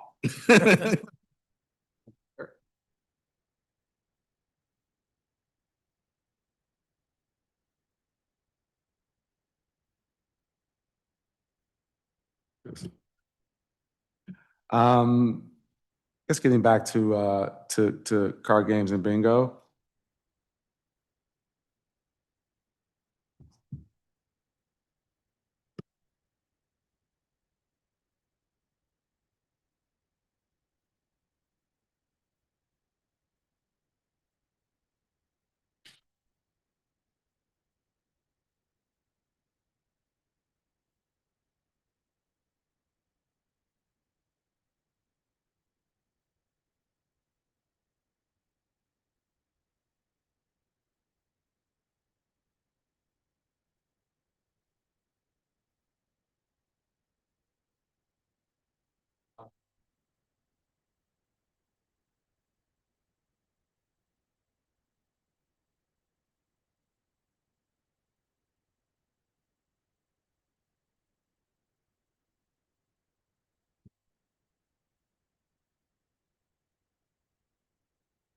So the subtitle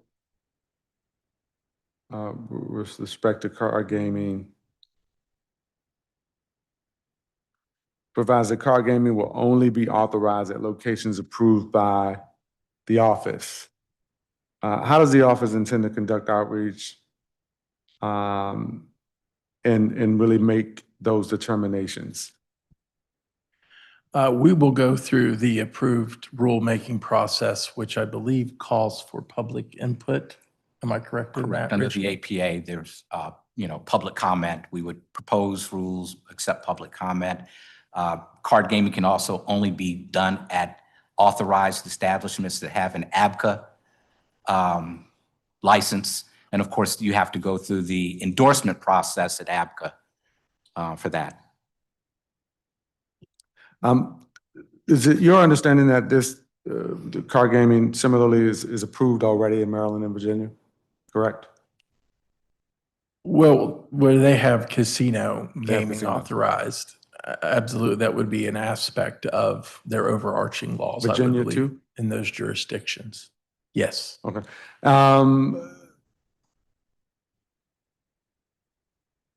Okay, all right, I'll leave that there for a moment. I might have some follow-up on that, just about the other jurisdictions. The agency requested 2 FTEs to manage the additional workload to accompany the card gaming subtitle, even though the FIS that accompanied the subtitle provides that a revenue estimate cannot be provided. Seems like the legislation will require a 25% tax on generated gaming revenue. In your experience, you have any sense of, I mean, that's a tough question to answer, but it's hard to get the subtitle, have no estimates in terms of revenue generation. And having had the CFO testify before you, I get the sense as to why they didn't make that estimate, but I'd love to just get your initial reaction to it. This was a policy proposal for the mayor's office, and we will do our best to oversee it, regulate it, and move forward there.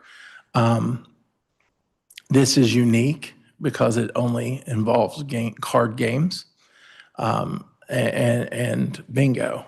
And it's my understanding that this would be on premise with the intent of being a hotel or restaurant in the district that would want to offer this in an attempt to drive tourism and folks coming into the district. Maybe we'll ask, we have App Connects and we'll ask them about it as well. Thank you for that response. Let me see what I have about commercial bingo, because that was also proposed as a subtitle, legalizing commercial bingo in the district.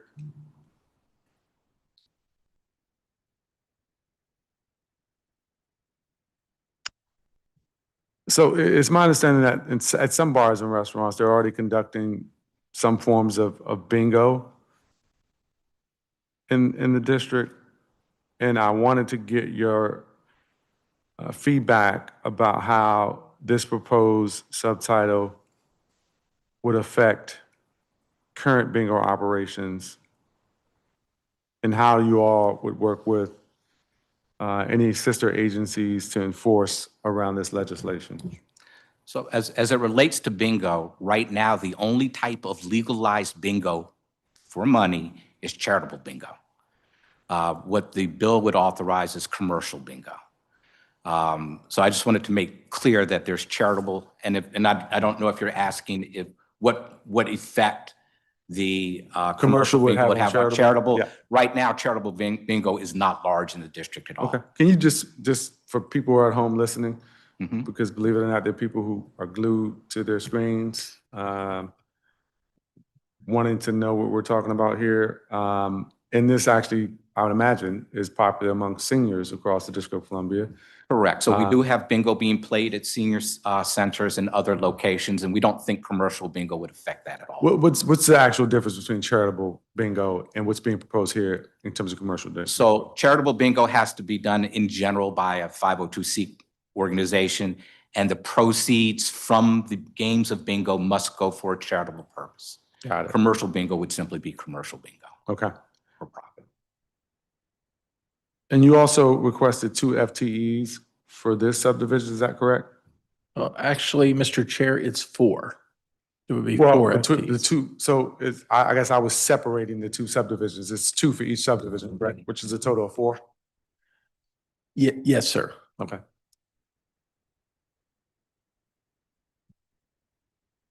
And do you have a sense, well, maybe that's a follow-up question. I'd love to maybe delve a little bit more deeply. Maybe I'll give you a chance to answer it now, but like, it seems like just my initial reaction, 4 FTEs where the fiscal impact is unknown in terms of how popular this is going to be or what the revenue generation might look like. Why 4 FTEs for these 2 subtitles?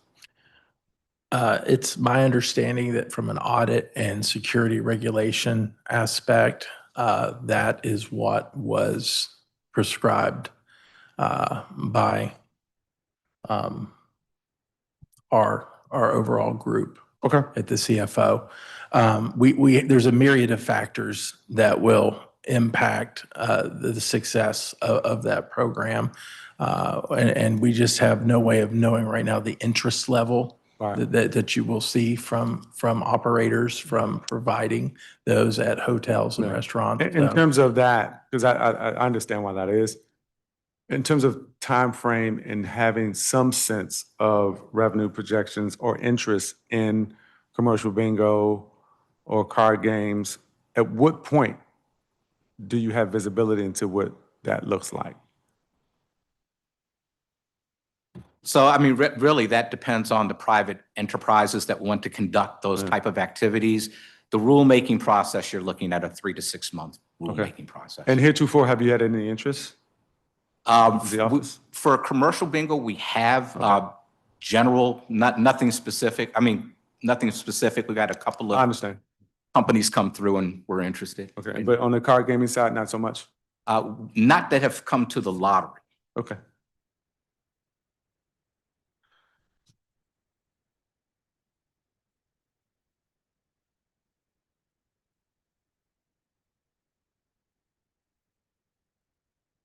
Let me ask about, this was sort of related to some of the questions we had asked on performance.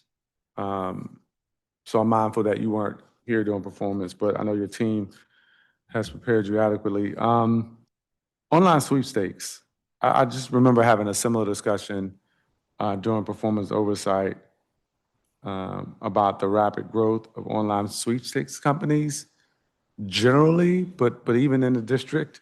And just as a sort of refresh for those who might be tuning in, online sweepstakes mirror digital forms of casino games, like slots and blackjacks, roulette, et cetera, and permit consumers to play not just for free, but through the purchase of a digital currency that can be exchanged for cash or other prizes. These games are operated by unregulated, unlicensed, and untaxed, importantly, untaxed operators that are located outside the United States. And there was a Washington Post article published in the late fall, and according to it, it's estimated that millions of Americans are wagering billions of dollars with online sweepstakes games. I highlighted how these operations have received scrutiny by regulators, and I wanted to bring it up here because it's happening. It seems like there's some scrutiny in other jurisdictions including in places like Michigan, Connecticut, Delaware, which all have issued cease and desist letters. Most recently, Maryland and Pennsylvania have sent cease and desist letters to sweepstakes operators. And so I wanted to ask on the record during this budget oversight hearing, because the agency had indicated, OLG had indicated that it was monitoring the online sweepstakes situation and contemplated what action to take. So I'm asking now, just as a follow-up, what, if anything, you all have done in terms of online sweepstakes companies? Have you taken any action at all with respect to the developments that we're seeing in light of what other jurisdictions have done? I will say, Mr. Chair, coming from a jurisdiction that is also taking action on that matter, that is something that is very top of mind across the country with all gaming regulators and so forth. And we definitely want to make sure that we protect our licensees that operate faithfully in the district and pay to have that right to do so. Here in the first month of my time, I have not taken any specific action toward that as I evaluate, but I know that there has been some talk, and I'll let Ridgely follow up with what has been done prior to my arrival. So we are looking at that. Of course, if you are requiring payment for an opportunity to win a prize, that is gambling, which would be illegal if it's not a form of legalized gambling. And so we would issue cease and desist letters and take other actions against companies that we find that do that. As it relates to sweepstakes laws in the district, there's not a specific one. And it gets to, when you look at things like the Coca-Cola, you get a chance to win a prize, the bottle cap, Yeah. but there's always a way to participate without having to pay. Got it. So that's what you're really looking for. So you're trying, of the three elements of gambling, consideration for a chance to win a prize, you're looking for one of those elements to go away. It's usually consideration by allowing a free way to play. Okay, and now just to put a button on this, it's my understanding that I think it was just last week, actually, the New York Attorney General and the Gaming Commission announced that they took action and put it into 26 illegal online platforms that were offering New Yorkers digital slots, table games, and sports betting using, I think, virtual coins of some sort that could be exchanged for cash and prizes. So have you all heard about what happened in New York, and to what extent have you all maybe reached out to our Attorney General about DC specifically? We have not reached out to the Attorney General. I am aware of New York and what's happening in other jurisdictions. And as I stated before, it is a serious concern of all gaming regulators. We want to protect our citizens first and foremost. A lot of these illegal operators are offshore, so it makes it very difficult for law enforcement and the different state agencies to Yeah, I combat imagine it that. does. Yeah, I know that. Yes. I imagine it does. But I it- would urge you though, and I know you're probably drinking from a fire hose, Director Burnside. But I'd urge you to make sure that you are prioritizing this and maybe coordinating with the Attorney General's office just to see what, because I know he often is coordinating with his colleagues through the various AG associations and has filed suit where it's relevant with some of his fellow attorneys general. And so it might be something that you would consider doing, but I would urge you Yes, to sir. prioritize it too. And we have worked with the Attorney General's Office or Consumer Protection Division Okay. on other gaming issues, and we're happy to. Perfect, thank you.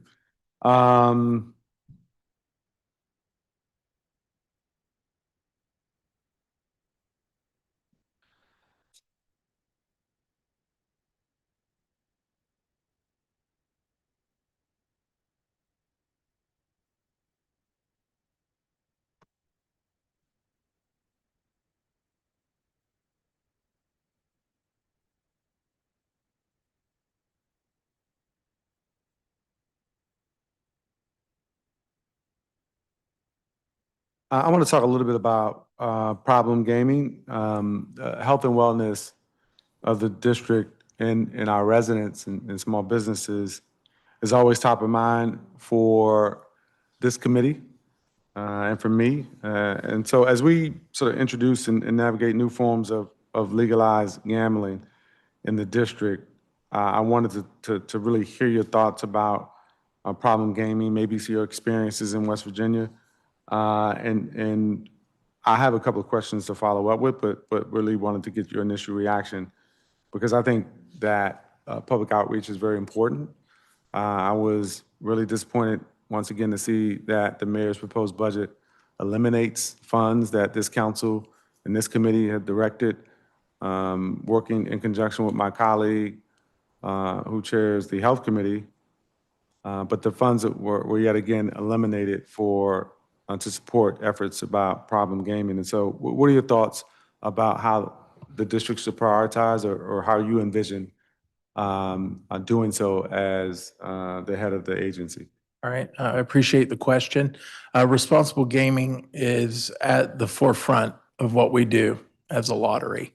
I'm proud to report that in my initial evaluation, the OLG does very well in its responsible gaming initiatives. In fact, we have a level 1 certification from NASPL, the National Association of State and Provincial Lotteries, for responsible gaming initiatives. Our website includes a responsible gaming piece to it. We have a full-time employee dedicated to responsible gaming. We have responsible gaming messages at the point of sale on all of our tickets. It's very important. I know that each year we spend roughly $29,000 that goes to NCPG for the 1-800-GAMBLER hotline for problem gambling. What's the CBG? The National Council for Problem Gaming. Got it. Okay. Yes, sir. So that is very important, and it makes me feel really good, Mr. Chair, to hear you say what you said about responsible gaming. That's important. We want to protect our citizens. We want everyone to play a little, not a few people to play a lot when they choose to do so. And so that's important. So in all the products that we offer and we allow in the district, I'm very adamant that we have a responsible gaming piece to it, whether it is self-exclusion lists, timeouts that exist in our different apps that people have with sports wagering and so forth. I think that's a very important piece, sir.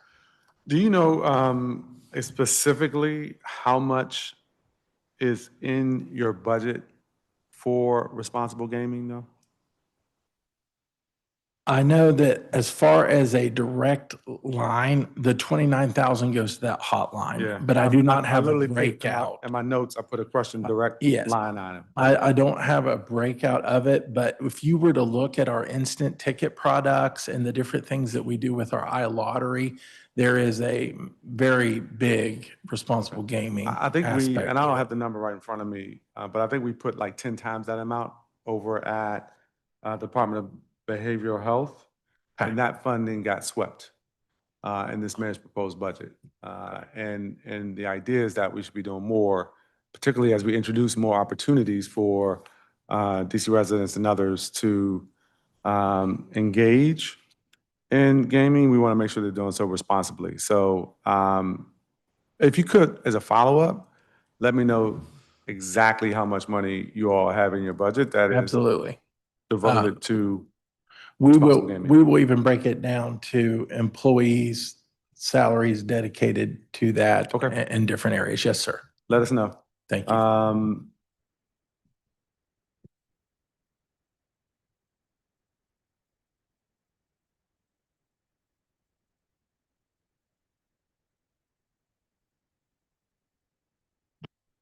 I'm curious as to, as you all contemplate these subtitles that are in the mayor's proposed budget that you all would administer. I mean, because ultimately they're actually introducing new, in addition to people being able to engage, they're introducing new economic opportunities, through regulated card gaming, for example. And I'm curious as to whether you all have looked at that from a business perspective and how it would impact our SBE, CBE community. You know, that's always a priority for this committee. And frankly, I appreciate the agency's focus in the past. Won't get into all the controversial stuff because I think the papers do a good job of covering that. But in terms of actual SBE, CBE, and the opportunities associated with these new subtitles, I don't know if you have an initial reaction, but that would be a priority for this committee to understand what that looks like in terms of existing capacity in the district's SBE, CBE community, or perhaps what it might look like to build capacity if these were to be incorporated into the ultimate budget passed by the council. It's extremely early on, but that is absolutely something that will be taken into account. As I stated in my testimony, the community matters greatly to me. We exist because of our people. And I definitely want to make sure that everything we do benefits the district. Okay. In terms of timelines, let's just assume, and I'm not, I don't know where my colleagues are on these subtitles. I suspect that there might be some pushback about including these subtitles in the budget. I'm not sure if you all have heard it, but we've heard some of it already as a committee. But just for the sake of this question, assuming that some version of these subtitles are passed, what would be the agency's timeline in terms of like projected rulemakings and really trying to implement these items? So it's about a 3 to 6 month rulemaking process. Of course, they would also have to obtain the endorsement for their alcoholic beverage license through ABCA, which can be a longer period of time. So they could be brought on relatively quickly.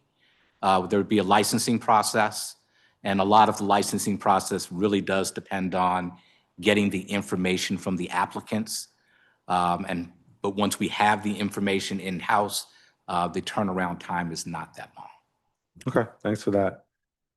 What was your SBCB spending goal for FY24, and what was your actual spend? And same question for FY25 in terms of the goal and spending to date. And I know FY25 is all messed up and has yet to be reconciled, but humor me on FY25. I'd love to get the answer for FY24. Sure. So for FY24, our goal was 10.06 million. We exceeded that with 14.7 million. So it was 146.7% above, or actually 146% of our target. And we are on pace and schedule now. I know it does not reflect probably what you see in front of you, but we will meet our target. Right. And just I don't know if you had a chance to look at this, but how's it going with the new model in terms of sports betting, in terms of those, I guess, Class C licensees and their CBE engagement, their subcontracting spends? What are you all hearing about that? What do you know about that? What can you share with the committee? Mr. Chair, that's something I'm going to have to look into more personally to see. I know that the lottery is on pace. Ridgely, do you have anything you could add, or Peter, as far as their CE spends? In terms of the CBE plan, because under the statute, when we licensed them, they weren't required to necessarily have one at that point because they got a temp license. And so right now, they are working with DSLBD. They're working with DSLBD on their CBE plan. But they all said that some of them may have testified that they definitely said in meetings with me that they were going to have them. So let me make sure I understand what you're saying. They were not required to have them because they were temporarily licensed. When are they going to be licensed permanently? And are they required to have them under the permanent license? The statute didn't specify a expiration date of the temporary license. So, but we have been working with the operators to submit their CBE plan, and they're doing that with DSLBD. How long has it been now since they've been licensed approximately? Let's see, I think it was DraftKings was the first one, and they were licensed, I believe, on July 25th. Who else got licenses? Then it was followed by Fanatics and Penn National.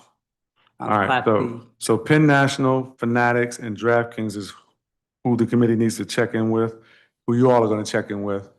Because what I would hate is for them to have told me something that they intended to do, and then because we were, they benefited from a temporary license, decide that they're not going to do it. Yeah. We have a monthly meeting with DSLBD, and so that on the next monthly meeting, which I think is coming up within the next 2 weeks, we will be making Okay. inquiries to When is your, DSLBD. do you know when can you tell me when your next meeting with DSLBD is on this? I would have to look at my calendar. I'm going to wait. All right.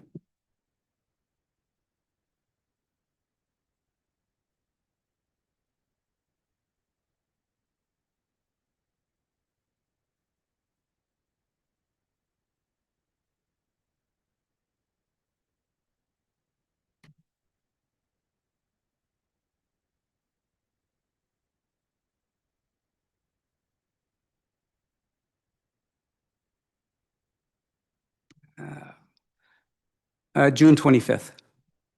June 25th. Mr. Chair, Yeah. I'll make that phone call today. Okay. We will check today. Can you circle back with I us will today circle on back this? at that time, right. absolutely. I mean, because I'm happy to clear my schedule on June 25th to join you at the meeting. Because I love to know how things are going on this. And I will not be happy if, with specifically DraftKings and Fanatics. I mean, I talked to them directly and they were enthusiastic about their desire to comply with our CBE laws. I also want to know, so definitely. All right, We'll appreciate make that it. a priority. Thank you. Absolutely.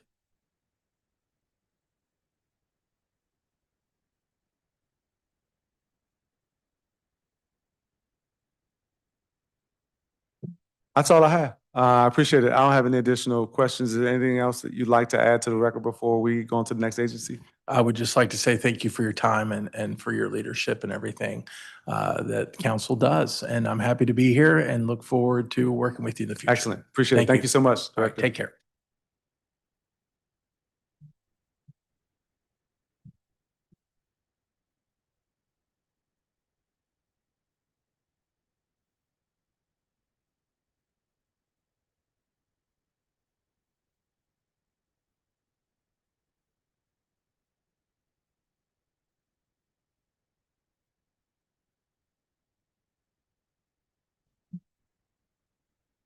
We are now going to turn to the Alcoholic Beverage and Cannabis Administration, or ABCA.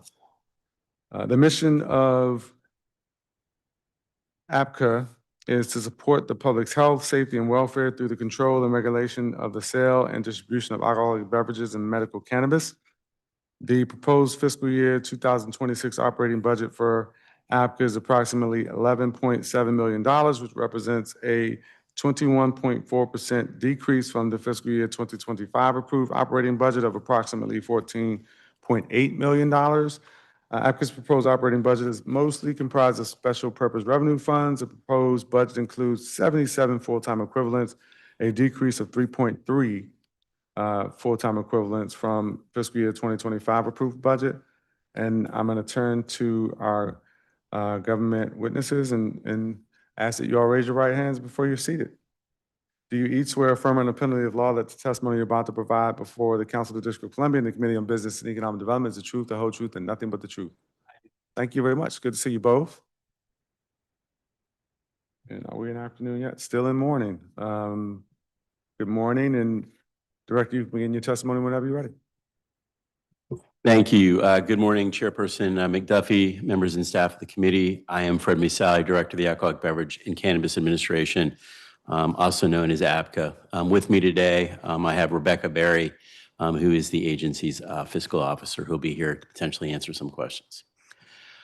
I'm pleased to testify before you today on Mayor Muriel Bowser's fiscal year 2026 budget and financial plan entitled Grow DC, the district's 30th consecutive balanced budget. In response to the economic challenges we are facing as a city, the FY26 budget invests not only in a stronger DC right now, but it also looks ahead 3, 4, and 5 years and includes investments that will accelerate the district's growth and increase our capacity to make big investments in the out years of the financial plan. With regard to ABCA, the mayor's FY 2026 budget allows our agency to continue to operate as a customer-friendly regulatory agency that businesses and members of the public can easily navigate. Our agency is excited that Mayor Bowser's FY 2026 budget puts our agency in an excellent position to continue the district's successful enforcement efforts against illegal cannabis businesses while continuing to work with new medical cannabis businesses, including those that recently transitioned to the legal medical cannabis market. I would like to personally thank the mayor for ensuring that her FY 26 budget provides our agency with the necessary staff and resources to succeed in meeting our goals. APCA's FY 26 operating budget is $11,654,074, with 77 full-time equivalent positions.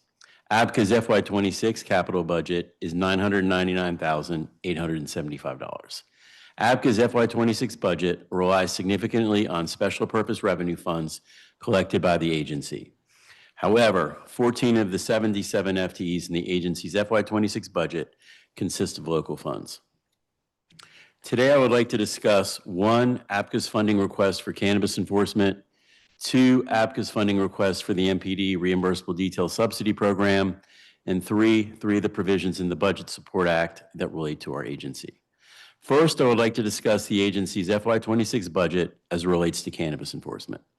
APCA's FY 26 budget continues to provide funding for 1 supervisory investigator and 3 line investigators to conduct investigations and inspections involving both licensed and unlicensed cannabis establishments.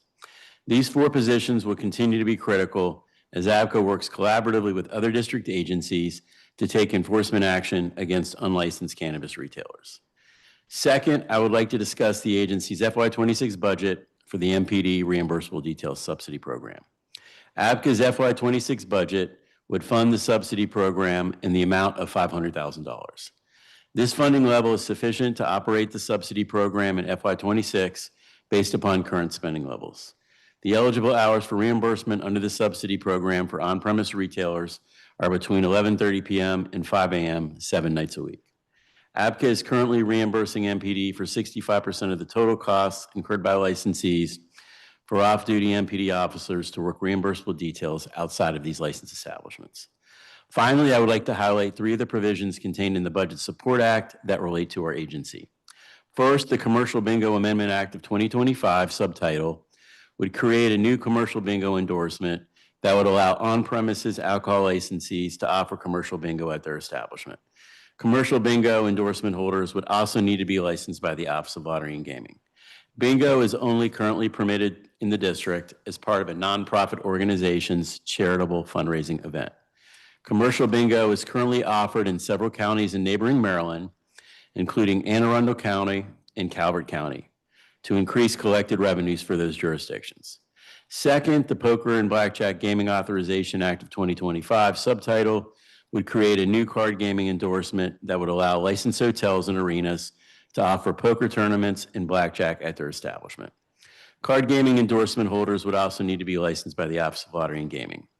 This subtitle is intended to attract poker tournaments to the district. Blackjack and poker are currently offered in certain counties of both Maryland and Virginia. Of note, a new facility offering blackjack and poker opened in Virginia in December 2024. Third, the Medical Cannabis Amendment Act of 2025, subtitle, seeks to establish a level playing field for medical cannabis retailers in all 8 wards by eliminating the sliding scale requirement available to qualifying medical cannabis patients that disproportionately adversely impact medical cannabis dispensaries located in wards 7 and 8, because patients that qualify for the discount are largely visiting these stores compared to stores in other parts of the district. This current statutory provision has played a significant role in preventing medical cannabis retailers from either opening or remaining in Ward 7 and 8. In closing, the resources allocated to APCA will play a critical role in growing the district's economy and will support residents and businesses' efforts to reach and remain on the pathway to the middle class by providing a safe and well-regulated environment. The council and this committee are critical allies in this effort. I appreciate your work to ensure we operate efficiently and effectively. I look forward to our continued work together to achieve our shared goals and grow the district's economy. Thank you for the opportunity to testify today. I look forward to answering the committee's questions at this time. And Thank you. thank you very much, as always, for your testimony, Director. I do have some questions, perhaps not as much or as many as in previous years, given the austere budget and financial times that we're in.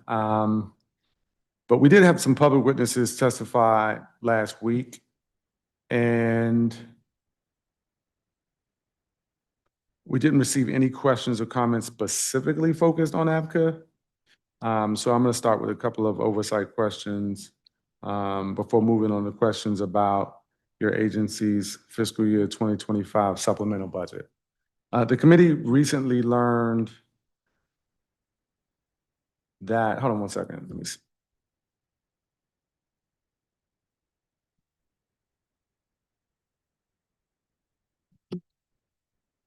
The proposed FY25 supplemental budget for APCA includes a total reduction of a little over $350,000 in special purpose revenue funds, and the committee wants to understand how that reduction is going to impact operations at the agency. Sure. Thank you, Chairman, for that question. That money relates to a spending freeze you mentioned. As part of the spending freeze, which applies to our agency, that amount of money relates to 3 vehicles, laptops and computers, and our the remainder of our shredding contract for FY25. So by not making those purchases, that gets you to that amount. And so that's the amount that's being proposed to be swept as part of the mayor's budget. Okay, thanks for that. It's my understanding that you talked about medical cannabis fund, the administration fund, and the alcoholic beverage and cannabis administration fund are being made non-lapsing at the end of FY 2025. Is that your understanding? That is what is in the proposed BSA. That is correct. Okay.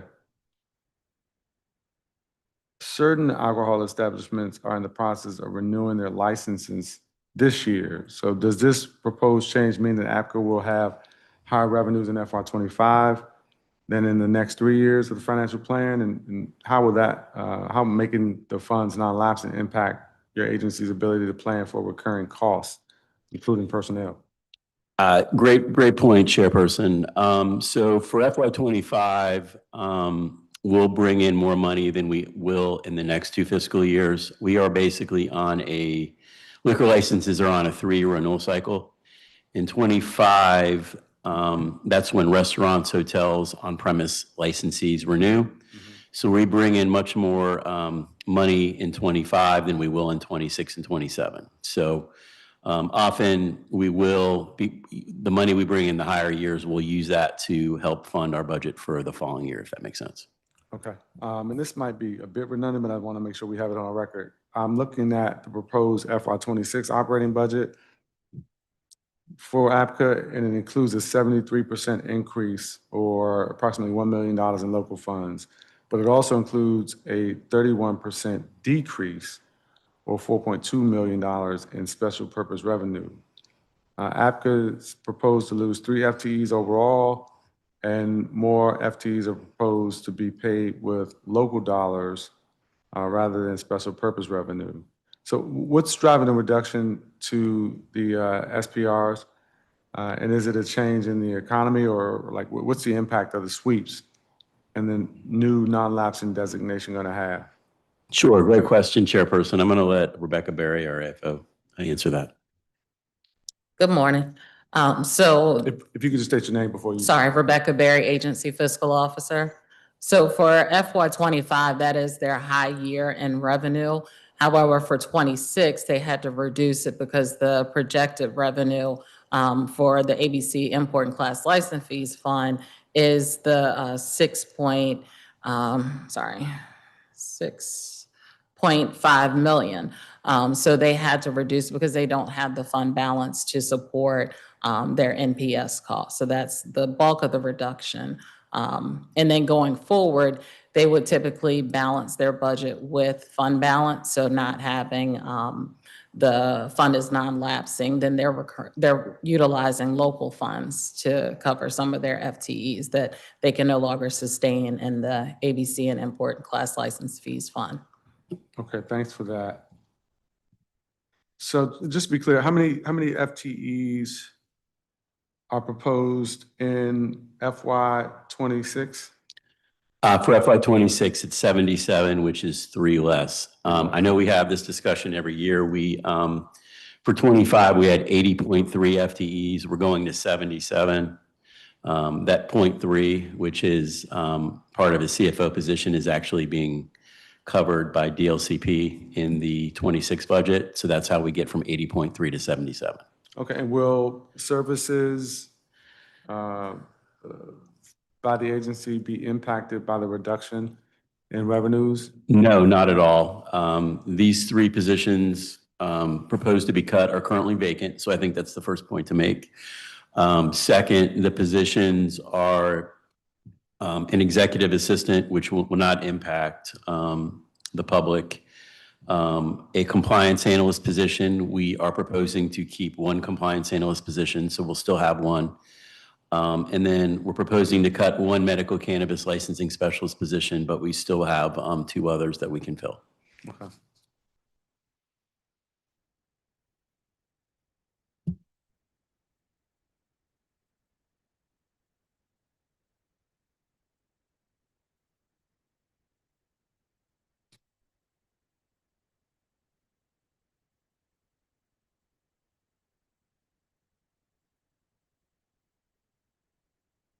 Let's talk about the contractual services.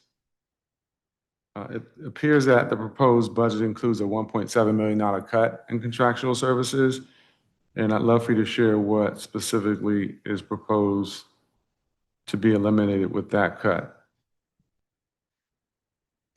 So the majority of that is for their licensing system, which they did have that budgeted in FY '25. They did receive capital funds in FY '26 to continue their IT systems modernization. So a big portion of that is the funding for their computer system that's no longer being paid out of their operating budget. So does that effectively mean that whatever modernizations were planned to occur originally under FY '25 approved budget because of the issues with the CR, those things are on hold or are they eliminated? Sounds like you're going to pick it back up in FY '26. If you can just explain that. Sure. We have started our computer system in FY '25, which is ongoing right now. It is not on hold, it is ongoing. Okay. And then, as you'll see in our budget, we have $999,875 in capital budget funds, and that's all related to the IT system that Rebecca Berry just mentioned. Okay. Given the significance of the cuts, what happens? What's not going to happen in FY '25 that was originally planned to happen? Our cuts for '25, like I said, we gave up buying 3 vehicles. We gave up all money in both our cannabis and alcohol budgets for computers, laptops, IT equipment. Not the actual system, but just like computers, laptops. Okay. And then we delayed for the remainder of the year our shredding contract, for shredding documents. So that's on hold for the remainder of the year. So that's how you got that $350,000 number you made. That's for those items. When you add them all up, the 3 vehicles, I think, were the bulk of the money. No, and I get the computers. three. I Okay, get the sorry. 300-some thousand. I was talking about the $1.7 million cut in contractual services, which sounds like it was more connected to IT. The majority of it is IT. Some of it is their software purchase, which will be covered out of local funds in FY '26. And then other smaller amounts within the ABC and import license fee fund, which will be covered out of local in FY '26. Okay, and so this is not insignificant in terms of the amount, and I just wanted to get a sense of whether there would be impact to agency functions and operations based on that cut. No. Okay. How many vacancies do you all currently have? I believe there were 18 at the time you all shared the Schedule A? The Schedule A we provided to you is correct. I went over it. What we provided you is accurate. Okay, and what's vacancy savings at the agency? The agency doesn't do the vacancy savings because it requires 0 to 30 FTEs in local funds. And at the time, they only had one position in local. So they don't do the vacancy If you can savings. explain that one more time. So the vacancy savings policy, you would include vacancy savings if you had 31 or more vacant positions in local funds. That's okay, that must be the executive policy, but like, I guess what I want to know is the 18 positions vacant, and I assume they'd be vacant for a certain amount of time, which means there's a certain amount of money that hasn't been spent. Can you tell me what that amount is? And you're looking for an FY '25 or FY '26? FY '25.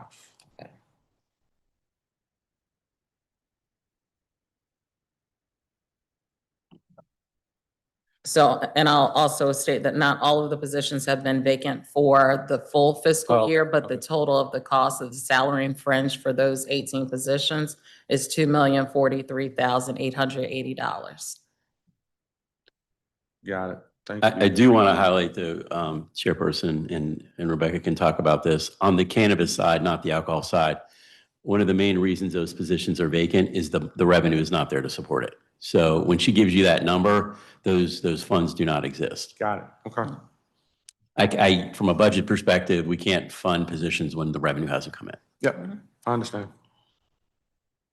What's your CBE, what was your CBE spend goal for FY '24, and how'd you do in terms of achieving your goal? Chairperson for '24, our goal was $192,097.50. We spent $356,777.48. We made our goal, which we've done for, I don't know how many years in a row, but it's been a lot. Okay.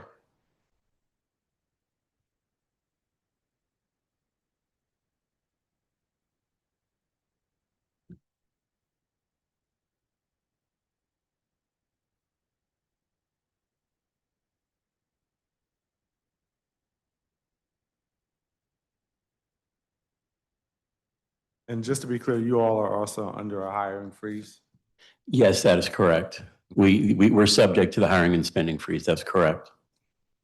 And just in terms of the hiring freeze, is there an end date on that hiring freeze?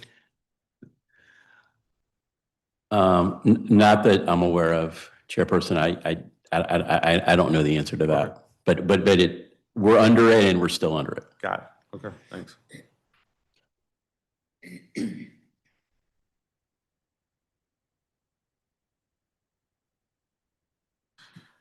For, I think this now like the 4th year in a row, the mayor proposes to eliminate the Medical Cannabis Social Equity Fund in her Budget Support Act. This year, however, the mayor has additionally proposed to eliminate the sliding scale requirement for patients with low incomes to access affordable medical cannabis. The grant and loan program for social equity applicants and medical cannabis CBEs at DSLBD, and divert unlicensed establishment fine collection to the general fund from the litigation support fund and medical cannabis social equity fund. So one medical cannabis retailer has been disproportionately burdened by the sliding scale requirement, while other retailers have not had to equitably participate in the program. Is repealing the program the best solution to both ensure both fairness and affordable patient access, in your opinion? I do. I think a couple of things. I think, as you mentioned, we have one dispensary in Ward 7 and 8 that's been disproportionately impacted. We had another retailer who moved from Ward 7 to downtown DC specifically because of this requirement on their business when they were in Ward 7. That's why they moved. When you look at all the new businesses that are opening, they're not going in east of the river, right? Nobody's opening businesses. So this is actually having a deterrent from people opening in Ward 7 and 8 because they don't want to be subject to this requirement. What I will say, having talked to dispensaries, is they're going to continue to offer dispensary discounts to patients who, many of these patients who are currently getting the discount, just from a good customer service perspective. So I think that'll help. And we also now have 60 dispensaries instead of 6 or 7, so that's going to help in terms of competition on that. Okay, you've always been willing to work with the committee on these tough issues, and hopefully that still holds true in terms of exploration of alternative methods to ensure that social equity applicants and businesses receive financial and technical assistance. Can you work with the committee on that? Absolutely. I'm with you. I do want to, I'm just going to take 2 seconds though, since you brought that up. I think that we'd be remiss at this hearing without talking about the recent success the last couple of months of the program as a result of legislation that you helped support and work with us. I think you know and heard it. Obviously, we were in a position where the program was struggling. We went from not being over $3 million in sales in a month since December 2023, right? Where we were barely over 3 million. For April, going from under 3 million in sales a month to over $5.4 million in sales in April, and approximately almost $5.8 million in sales in May. So we have almost doubled sales just in the last couple months. We have dramatically increased cultivation center sales and manufacturing sales. Just so you know, for May, total number of sales was just under $9 million, right? So when you take approximately $3 million of sales a month times 12, that gives you 36 million. You get to 5-6 million a month, you're getting between 60 and 72 million, right? It's a big jump. I think the other thing need to highlight, because you mentioned social equity, we had 6 or 7 businesses. We've gone to approximately 60 retailers. And what's unique, council member, with these 60 businesses, these are mostly all small businesses. And a lot of these are social equity businesses. And I think you remember, we had the transition period where we allowed these businesses that were unlicensed social equity, they had the opportunity to convert.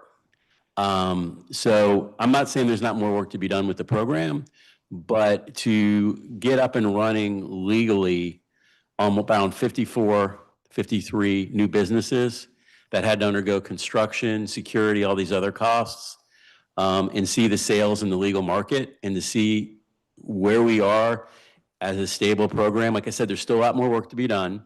Not all licensees are doing equally, but I did want to highlight that given the work you did and your staff did in the council. I appreciate you highlighting that. My team has been working really hard, particularly Committee Director Donnie Crawford, who you work extensively with along the way on that. So thank you for highlighting that. In your written testimony, you talked about at least one, maybe more than of the subtitles that the mayor has proposed with respect to poker, blackjack, bingo. And I'd love to know if you've taken a position, if APCA has taken a position on those subtitles. Yeah, we're in support of the subtitles. I'll take them one at a time. Okay. So let's talk about commercial bingo first. So when you look at commercial bingo, currently permitted in Maryland, particularly Anne Arundel County and Calvert County, Maryland. Anne Arundel County, Maryland actually has, believe it or not, a commercial bingo liquor license. So we looked at that. I think just in terms of where we could be headed, if you looked at Anne Arundel County in terms of their data, when they do their budget, they have used bingo to bring in money for that county. Do you know how much the counties bring? Well, what I found in terms of government documents, that's like what I like to rely on. Their kind of version of the FIS, they collected approximately, this is Anne Arundel County. They collected approximately 2.5 million in FY21 from bingo taxes. I believe that number is higher now, but in FY21, the county brought in 2.5 million. Minnesota actually has bingo They have actually called bar bingo, where they have bingo in bars. There's some requirements there. But they put out in FY '23 that for paper bingo receipts, they totaled $79 million. I don't know if how much of that Minnesota got, but they did reference that paper bingo gross receipts in Minnesota totaled $79 million in FY '23. But they have also what's called bar bingo, where that's obviously at bingo that's at bars. They do require the bar, even though it's commercial bingo, they do require the, I think, bar to partner with some type of they have to enter into like a written agreement with like a nonprofit organization Okay. in Minnesota. And Minnesota does a good job in terms of forms outlining it, what have you. I think you raised the point. So one of the other reasons this is kind of important to deal with is to provide clarity to bars and restaurants.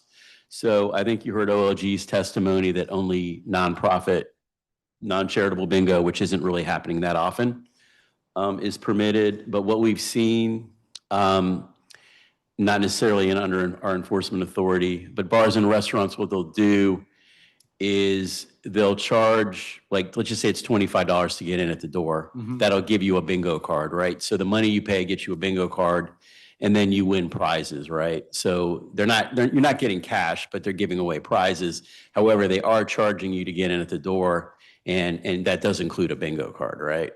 To win prizes. So we can debate based on what OLG's testimony is, whether that's legal, but I think it would be helpful, however we go, to at some point be able to clarify that, because that is a way that bars and restaurants are looking to make money, is through having bingo and then giving away prizes. Okay. All right, and then, as you know, I held a hearing on revised games of skill back in December of last year, and one of the current criticisms of the current process is that there are too many layers for approval between OLG and APCA, which could negatively impact the number of machines available. How does APCA intend to work with OLG to streamline existing and new processes for customers, if at all? Sure, yeah, obviously, this is an area that we're focused on. We coordinate with lottery and gaming to make sure that we have the same applicants they do to help streamline the process. We let them know who's been licensed by our agency, who's applied for our agency, to try to get them through the process. Okay, thank you.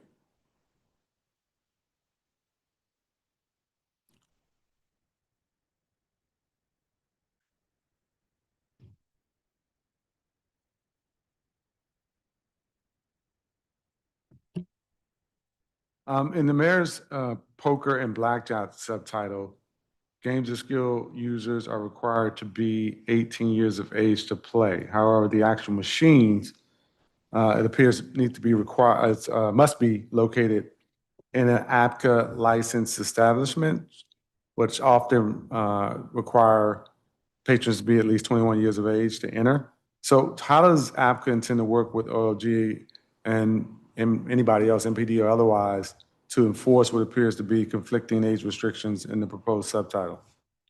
Sure. Well, obviously, as you heard, we'll continue to work with them on that. I think it's important to highlight, as you know, the law is 18. Some establishments have a requirement that you be 21 to enter. And obviously, we work with establishments who want to have that age requirement, and that's fine. And that's consistent even if you didn't have games of skill, right? There's certain places in the district you have to be 21 to get it in, and that's the establishment's right to do that, and we support that. And what's the age for card games in Maryland and Virginia?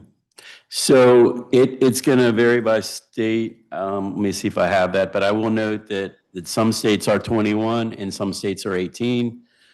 Some counties and establishments vary, but we're happy to work with the committee. We don't have a preference. But I think you're absolutely right to identify that some states are 18 and some states are 21. And I think both Virginia and Maryland are 21. I believe you're correct. Just get your thoughts on how, if at all, commercial bingo, if passed, would affect the charitable bingo operations that exist today. Charitable bingo? Yeah. Minimally. I don't know if it really came up, but I think if you talk to lottery and gaming, the charitable bingo going on in the city is minimal. The main reason in talking to lottery and gaming is you have to have suppliers that actually print out the bingo cards. I don't know if you've ever seen a bingo card. But in talking to lottery and gaming, charitable bingo in the district right now is minimal, is what they've represented.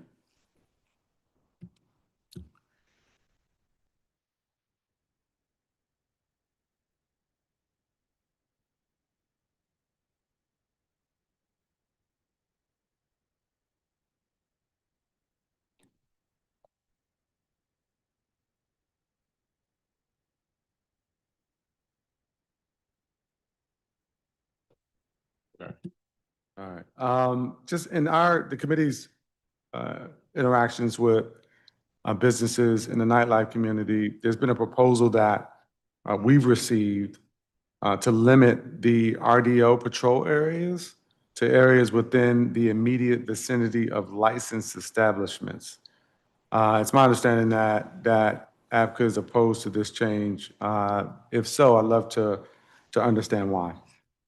Sure, yeah, I don't think APCA wants to get involved in telling MPD what the patrol areas are.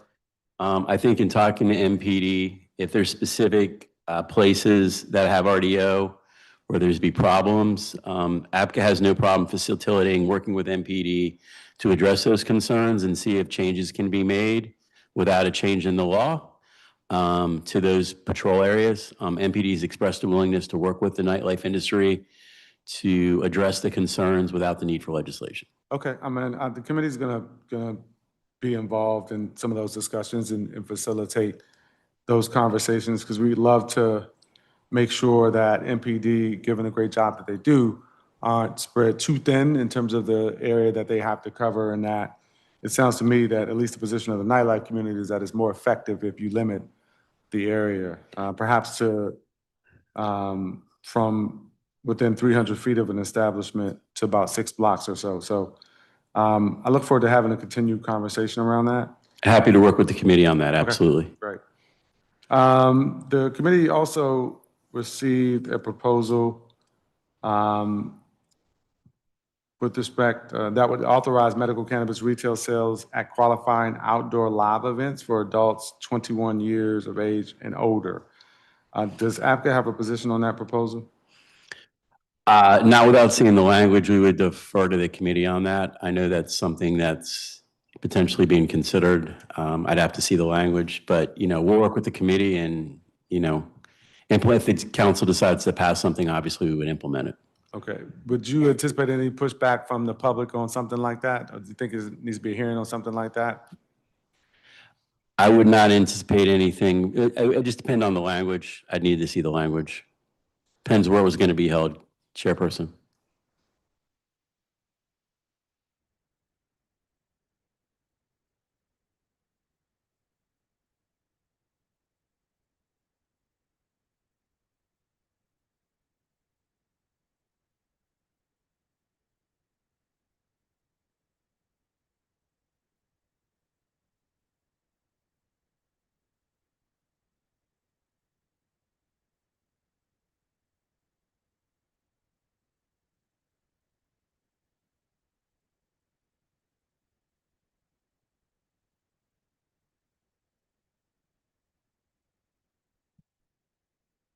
I want to ask, this is separate, but it's come to the attention of the committee that there's a new Ward 2 business that received license approval from APCA and was placarded at 1813 M Street Northwest, but that the APCA subsequently rescinded the placard. Does that sound familiar to you?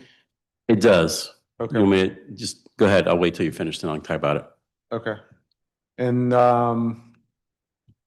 I understand that there's been some concerns raised, and I wanted to ask, did the Advisory Neighborhood Commission formally protest the business?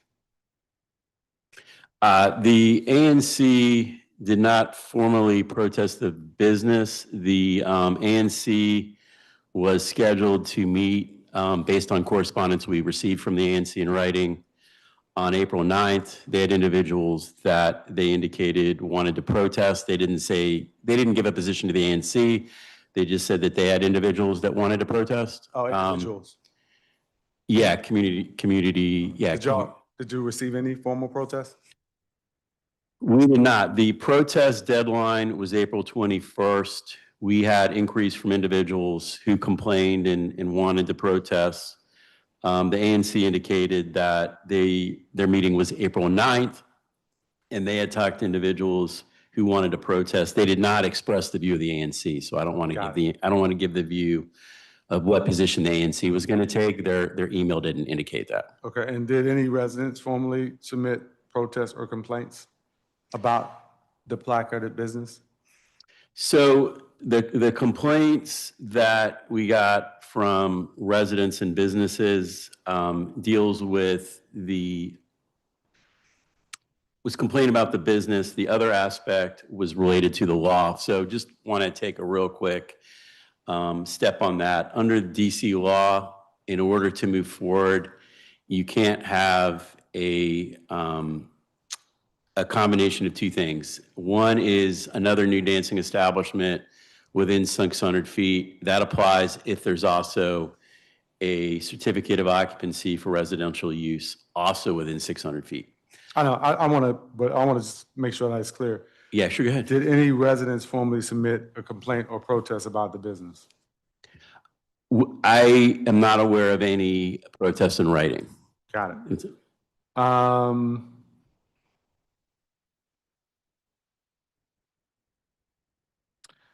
I guess one of the things that we were discussing in this committee in terms of the property, was the property reviewed in detail before it was placarded? Yeah, I think a couple of things do want to highlight. I'll go through that question and then maybe highlight some things. So our licensing staff went ahead and reviewed this prior to placarding. We use what's called a geographic information system, right? So the licensing specialists will look up the geographic information system. They will look up the property to make sure it can go ahead and be placarded, if that makes sense. Yeah, that makes sense. So they went ahead and did that just like they would. The map itself, they reviewed it. Based on that map, there weren't any concerns raised, and that is why it went ahead with placarding. So before we get too off track, one thing I would say, because this is we're obviously talking about this, I think this process as it relates to new dancing establishments highlights the need, to examine or make improvements to the current law and make changes to the law, because I think the problem with the current process, and I think needs to be improved because part of this is a fairness issue, is, normally when we're looking at other licensees that aren't new dancing licenses, we're looking at schools, we're looking at rec centers, we're looking at zoning. Right. Here, we're using our geographic information system. So we do the map, licensing specialist does their job, they look at it, there's no issues. Then the licensee thinks that the applicant thinks they're good, right? They think they're in good shape to go forward. They go forward. And then with these new dancing licensees, what's problematic is because of this provision with the residential C of O building permit within 600 feet, you have a problem where at a later date, somebody at a later time, through no fault of the specialist, can find a property, right? And say, oh, you guys missed one. We have this space here. And then the applicant thinks they're good. And then we're left in a position, which we did here, just to be clear, we don't, just because somebody complains, we get that all the time, right? That's whatever. So you get the complaint, you assign it for investigation. Here, the enforcement division did an investigation. They looked in it, they did a memo. They identified 1830 Jefferson Place in their memo that there were 25 owners addressed and that it was a residential property. But I think the point I'm trying to make is, I think there's a better way to do this.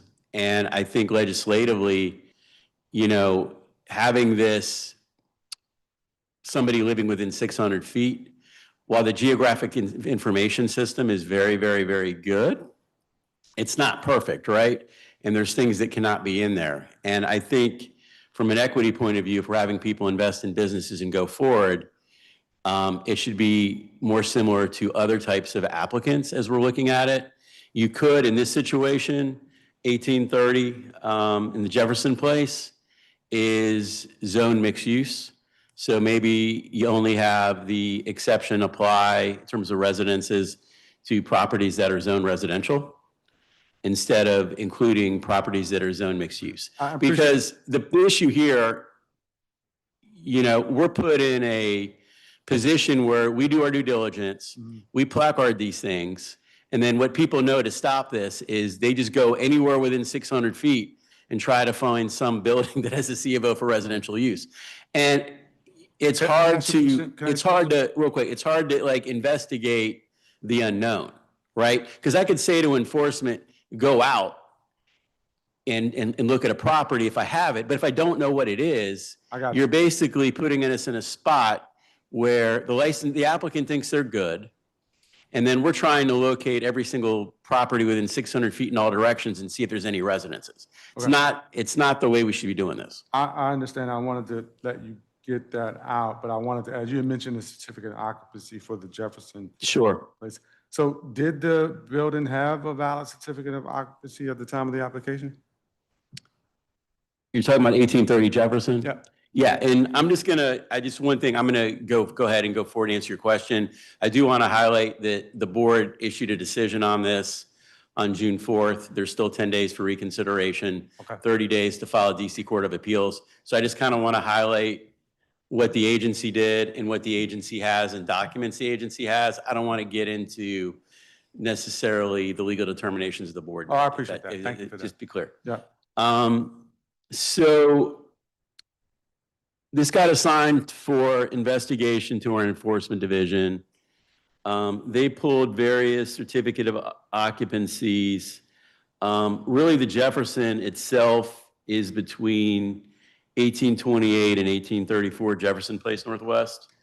The C of O, sorry, there's different C of Os. Some are for office, some are for different. The one that really got honed on by the investigator, the agency, is 1830 Jefferson Place Northwest, right? So 1830 Jefferson Place Northwest has a C of O dated April 9th, 2007, okay? It starts off saying that the previous use was for office, okay? So the previous use was office. Then it indicates that the intent of the C of O, it's for a change of use, right? So it says the change of use, it starts out at office, and then it says that the new use is for a condominium building with 23 units, right? So it's gone from office use, which was the previous use, and it's going to condominium building, 23 units, right? And then the supervisory investigator kind of, you know, did the online other research, indicated that there were, I think they identified 25 owners. In his report, he indicated that they're occupied as residential dwellings and that the individual condo units are residency human dwellings. So I don't want to get into the board, but that's the other point of why I think we should be looking at this is because helpful, though. you're putting us in a spot of what does a condominium C of O mean, right? Right. Why are we in that? Can I ask a question though? Yeah, go 'Cause ahead. I think that's a tough spot for you all to have to be in, or determination you all have to make, and maybe there's assisted agencies should be in a better position to make that determination. But you said something earlier I want to ask about. You said that you received complaints and then the enforcement division went out to investigate and they provided a memo. So who did you receive complaints from? Because earlier I asked about a formal protest and apparently there was no formal ANC protest and there was no individual who formally complained. So who actually, why was there an enforcement division investigation to begin with? Sure. Great question. Let me clarify. So your first question was like an actual official protest letter. Like, did we actually get an official protest, right? So I mean, I can go back and staff. I'm just telling you what I have knowledge of. Sure, Yeah, sure. I mean, somebody could have filed a protest. I'm just telling you what I have knowledge of. Okay. Like an official protest. So we received calls from various individuals, some indicating that they were nearby property owners, Obviously, I think we talked, I think clearly speculating, I think there's two gentlemen's clubs nearby. I don't think they were happy. I don't care about that. I could care less. Yeah. So we get complaints all the time. I don't necessarily have to get to like, that's fine. People complain, you get stuff. But when we get complaints that something's not in compliance with the law, that it violates the law, we're going to assign that for investigation, right? So if somebody just calls and says, I don't like this, okay, file a protest. Yeah. If somebody says that we're violating the statute or the law that we're responsible for, then we're going to look into that and assign it, because the issue's not going away. We already know that there's individual residents who claim they're going to protest, who are complaining.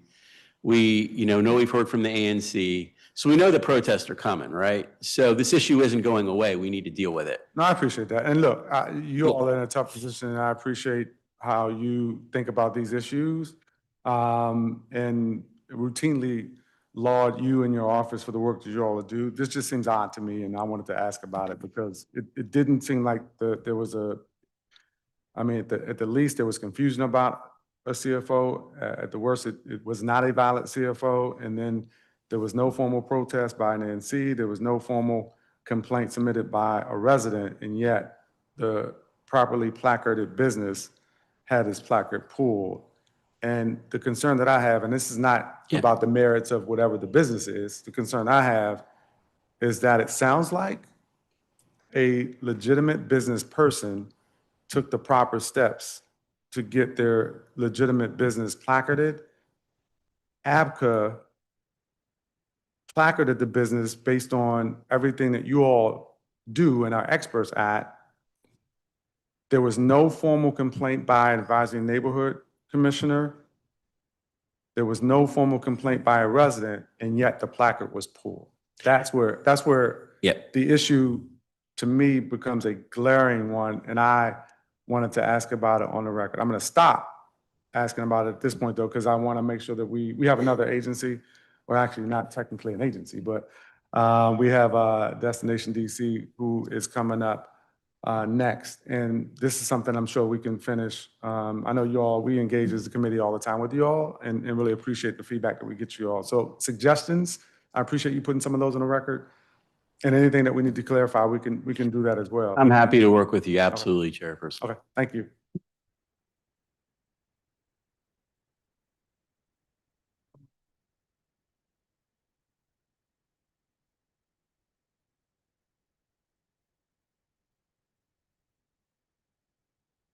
I almost skipped the question, but Ms. Crawford was not going to let me skip this. This is important questions that I'm sure you have answers to. So I wanted to give you an opportunity to provide an update on APCA's enforcement of activities of unlicensed cannabis establishments. So have any unlicensed establishments been shut down since April 1st of 2025? And if so, how many have been shut down? And then also I want to know overall how many have been shut down since March 2024. That's a mouthful. Sure. Thank you for that question, Councilmember. So as of April 1, there were 44 closures.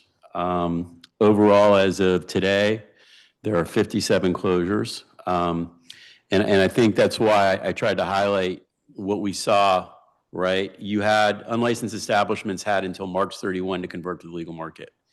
So once they had to convert, so you had a lot of businesses that converted, plus the closures. Now we have everybody on a level playing field. And with everybody being on a level playing field, sales are skyrocketing. So that's a combination of legislation you all helped with to allow businesses to convert, along with the enforcement actions you've taken. And that April 1 date's critical. That's kind of where having a level playing field, the program's taken off. Okay. Just a couple more Sure, good. On this line of questioning. How many unlicensed establishments does APCA believe are still operating? I know that's a tough question to answer, but I want to ask it just because my experience and experience of some of my colleagues, particularly those that have that represent wards, are that there are a lot that are still operating. And it's the experience, I think, of the businesses that have gotten licenses, and particularly those who took the on-ramp to get to go from I-71 shops to actual licensed shops. So what do you think? Yeah, so I'm going to break it into a couple of different categories. So yeah, we've gone from about 6 or 7 stores to 60. So you have a lot more licensed stores now. I'd say the brick and mortar operating illegally, it's only a small handful. It's not that many. Now, there's a lot of businesses still around. I'm going to get to that in a minute. But I think what you have some unlicensed businesses still open. I think consistently businesses that close or we close, they reopen, whether it's at that location or somewhere else. So we're consistently dealing with businesses popping up, right? So there's that. What we still have a lot of, which we have to deal with, is you have unlicensed businesses that are operating out of residences. They're still doing curbside pickup. They're still doing delivery. Those are a little more complicated because you've got to figure out what residence they're operating in. A brick and mortar commercial location is a lot easier to identify. But I would tell you, as part of the legislation you passed and our efforts, we've gotten a huge amount of, whether it's H Street or other parts of the city, vast compliments in terms of improvements to the city. I appreciate that. And your testimony stated that APCA's FY 2026 budget includes funding for 4 FTEs to conduct investigations and inspections involving both licensed and unlicensed establishments. I'm wondering if that's enough resources for you all. And I'm also curious as to whether there's still only one medical cannabis investigator in place. So we currently have 2 medical cannabis investigators. We had an offer to a third one, went through that process. They ended up not accepting. We were getting ready to post the position for a third investigator when the freeze happened. So depending on the outcome of the freeze, the one thing I do want to highlight for the committee, we are under a freeze. We do have the ability to file a waiver request. I just want to make sure that's clear. Okay, no, I appreciate you putting that on the record. So are the 4 included in the FY 26 budget in addition to what you have? No, for 25 for the first time. 25 was the first time we got 4 FTEs for investigators for cannabis. That was the first year. We currently have 2. Like I said, we almost had a third. So we're looking to hire the other 2, but it's the same 4 that we got for the first time in 25 that are in 26. It's the same 4. Okay, and have you already filed a waiver to hire those other positions? We are actually going to file one by tomorrow to hire the other 2. Okay. So that's the plan. Let us know if you need any support on that. I appreciate Absolutely. The work that y'all are doing in that regard, but definitely want you to have all the resources. Is 4 enough? Yeah, for right now it is. I mean, that 'cause may You're change. battling, as you articulated, the whack-a-mole effect of these unlicensed shops shutting down, opening up somewhere else, or doing things online, or doing them curbside, or. Right. So we're at 60. As the number of licensees increase, I may give you a different answer, but for right now, where we're at, we Okay. can do 4. That's all the questions I have for you at this time. Is there anything else you'd like to add to the record? No, I just want to thank you for always working with us. You have an incredible staff. As you know, Donnie's amazing. She doesn't get enough credit. I don't know how she does it. But yeah, the rest of your staff is wonderful as well. And I appreciate working with you. You've gotten us where the program is where it is. Deserve a lot of credit. We have a unique program where other jurisdictions have not, where there's small businesses running our medical cannabis program. You can't say that in other states where it's large multi-state operators. We got small businesses, social equity applicants operating our program. It's really awesome to see. I appreciate that, and I 100% agree with your assessment of my team, so thank you for that. Thank you. All right, I'm going to turn now to our final organization for today. It's Destination DC, and Destination DC is a private nonprofit corporation that serves as the lead organization to market Washington, DC, both domestically and internationally as a premier global destination for conventions, tourism, and special events. A contracting arm of the Events DC, the organization is funded by a percentage of DC's hotel occupancy tax, along with membership dues and cooperative marketing fees. By developing and executing centralized and cohesive sales and marketing strategies, Destination DC generates economic development for the district through tourism. The fiscal year 2026 Budget Support Act eliminates the dedication of the 1% hotel sales tax, surtax to Destination DC, also known as the Tourism Recovery District tax. This surtax, originally enacted in 2023 and scheduled to sunset on March 31st, 2027, was intended to support tourism and marketing through Destination DC.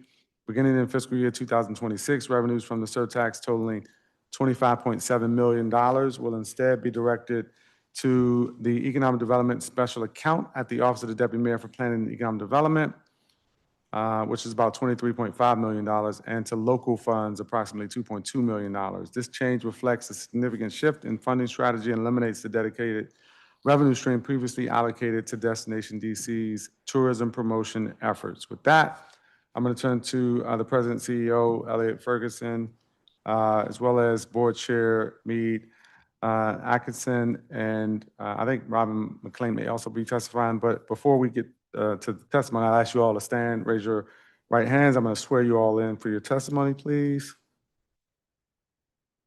Do you each swear or affirm on the penalty of law that the testimony you're about to provide to the Council of the District of Columbia and the Committee on Business and Economic Development is the truth, the whole truth, and nothing but the truth? Great, thank you very much. Be seated. Good afternoon to each of you. Thanks for joining us in person.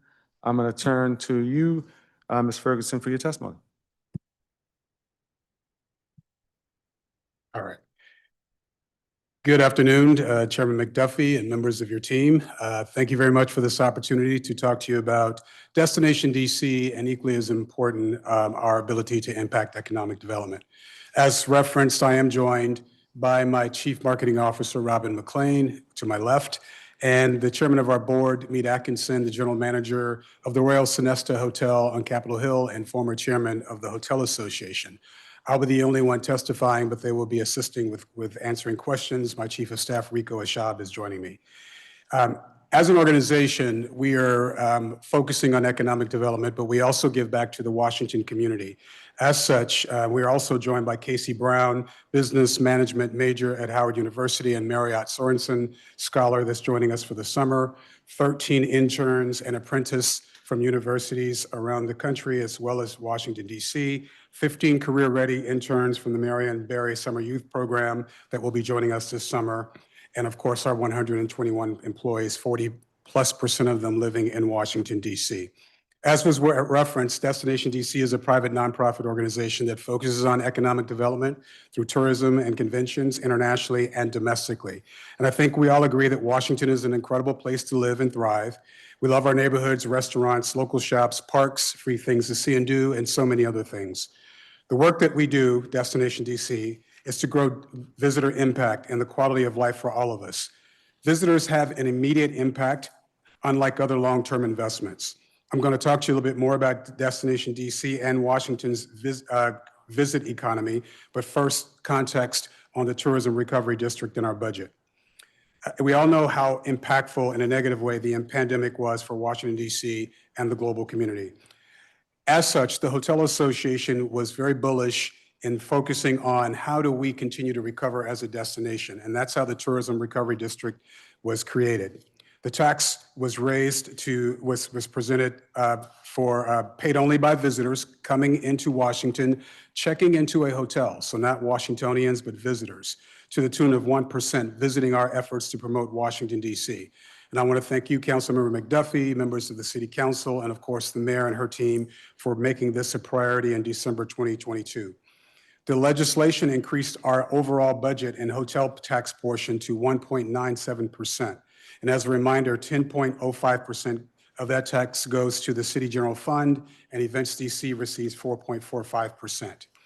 The TRD, as was referenced, generated about $25 million and increased our budget starting in the spring of 2023, and it brings our budget to about $56 million in fiscal year 2025, which is significant, but let me put that in context. LA Tourism Inc., that focuses on promoting the city of Los Angeles, has a budget of $75 million. And then that's coupled with a budget of Visit California with a budget of $186. Keep in mind, most destinations have assets that also can promote themselves, like Universal Studios and, of course, Disney. And for Washington, D.C., you have us, Destination D.C. We don't have a state organization that focuses on tourism. It's Destination D.C. Another example, Visit Orlando's budget is $85 million. Visit Florida's budget is an additional $80 million and was referenced. A lot of their assets also focus on promoting their destination to the tune of $60 billion in investment and offerings over the next 10 years. Our goal is to continue to compete domestically and internationally, and the TRD gave us that opportunity to do that. A couple of examples I'd like to reference. We were able to open additional international offices. Before the TRD, we already had offices in the UK, China, Australia, New Zealand, and India. But with the additional dollars, we were able to focus on additional representation in Brazil, Mexico, Canada, and Japan, and an office that focuses on meetings in the UK. We were able to triple our investment in advertising and sales and positively impact the perception of Washington, D.C. versus D.C., the political side versus the 700,000 of us that live in Washington. And the results really speak for themselves in terms of record visitation in 2024. We had 27.2 million visitors last year, which is up 5%. And this includes 1 million more additional domestic visitors last year. And we don't take credit for every single person that comes to Washington, D.C., but we will say that because of the additional spend, domestic visitation grew 3 times faster over the year before. To see that kind of jump means, quite frankly, the TRD has been working, and we also saw other records, such as $11.4 billion in visitor spending, up 12%, over 111,000 jobs, up 8%, and $2.3 billion in tax revenue generated, up 11%. So the visitor economy has an immediate impact on the city's ability to serve Washingtonians, such as us. The record economic impact is not a coincidence. It connects directly with the increased spend and the TRD. Visitation also saves each household over $3,600 in local taxes because those visitors are impacting our economy. And you might be thinking, tourism really has recovered because we see so many people on the streets, which we're excited to see these individuals. Why do we need the TRD? By eliminating the TRD, it would cripple our momentum that we've been able to see over the last few years. And while 2024 visitation numbers are promising, international visitation is still below pre-pandemic levels. Outside of January 2025, which of course is the beginning of this year, hotel performance has been tracking behind 2024. There are threats to how Washington is perceived globally and domestically, and we're constantly competing with negative news cycles and negative perception, which is really crippling. We're constantly also focusing on key things and events that are coming to the city. We recently hosted World Pride, kind of still are hosting it over the last weekend, which was incredible, a few weeks. The research originally told us we'd have 2 million visitors from out of the region and 1 million additional visitors from within the region. We're facing similar challenges in the convention market. There have been 7 meetings that have canceled Washington over the last few months and will no longer consider Washington in their near future. The goal for us is to continue to grow visitation, even though we have insurmountable odds. And it adds up to an estimated loss of $52 million in economic impact due to uncertainty, government budgets, and politics. And in total, we're facing an estimated 6.5% downturn in international visitation in 2025, according to a credible organization, Tourism Economics. This really is a big deal as international visitors stay longer and spend more, actually 4 times the amount of domestic visitors. And people are concerned as to why our ability to market and change perception is so important. The campaign, There's Only One DC, is tied to that perception of the city and economic impact. The mayor, like city council and others, even global brands like Marriott have really embraced the There's Only One DC campaign, and the success really relies on our budget. The campaign's return on investment study was developed with the Office of the Chief Financial Officer over a decade ago, and the consumer research quantifies how many visitors came to Washington directly because of our advertising. And the results, quite frankly, are record visitation, spending, tax revenue that would not exist without additional advertising. If we spend $1 on promoting Washington as a destination, there's over a $2 return on investment. To look at other examples in terms of international promotions, in April, we had a $12,000 investment in Expedia that resulted in over a $338,000 booked international travel to Washington, D.C. That's over a more than 27 to 1% return on 27 to 1 return on investment. So the question is, what happens if the TRD goes away? Sure, we can promote Washington with fewer dollars, but it means going backwards. The momentum will not continue. The city will not see the same return, strong visitor economy, and cutting our budget will diminish our impact. It would mean drastic cuts in domestic and international spending for advertising, losing international offices, less awareness of DC, the city, as a travel destination to counter political narratives and perception around the world, and fewer international conventions. We realize that the TRD was supposed to sunset, is to sunset in 2027, but what we're seeing is that there's always a threat to tourism, so the need for dedicated funding to allow us to remain competitive will remain an important aspect of what we do. City leaders have a vested interest in a vibrant downtown and sectors that will boost our economy like arts, entertainment, sports, and technology. And the TRD directly affects marketing and sales for all of those sectors. Our efforts to help bring special events, tech meetings, conventions, and visitors to support and enjoy businesses in all 8 wards is our goal. And if you want to talk about the stability of DC's workforce and guarding against job loss, look no further than the visitor economy. If travel and tourism industry were to take a stand alone, it would be the second largest private industry in DC, employing almost a fifth of the private workforce, or 18%. And finally, we have intentionally invested in our community with TRD funds. We work with several CBEs in the district, and our DEI policy business fellowship program remains a major way to engage small businesses in all 8 wards in tourism opportunities. In closing, as I conclude, tourism success in Washington is not a given. It's a strategic marketing and sales effort around the globe, which is the only focus of our organization.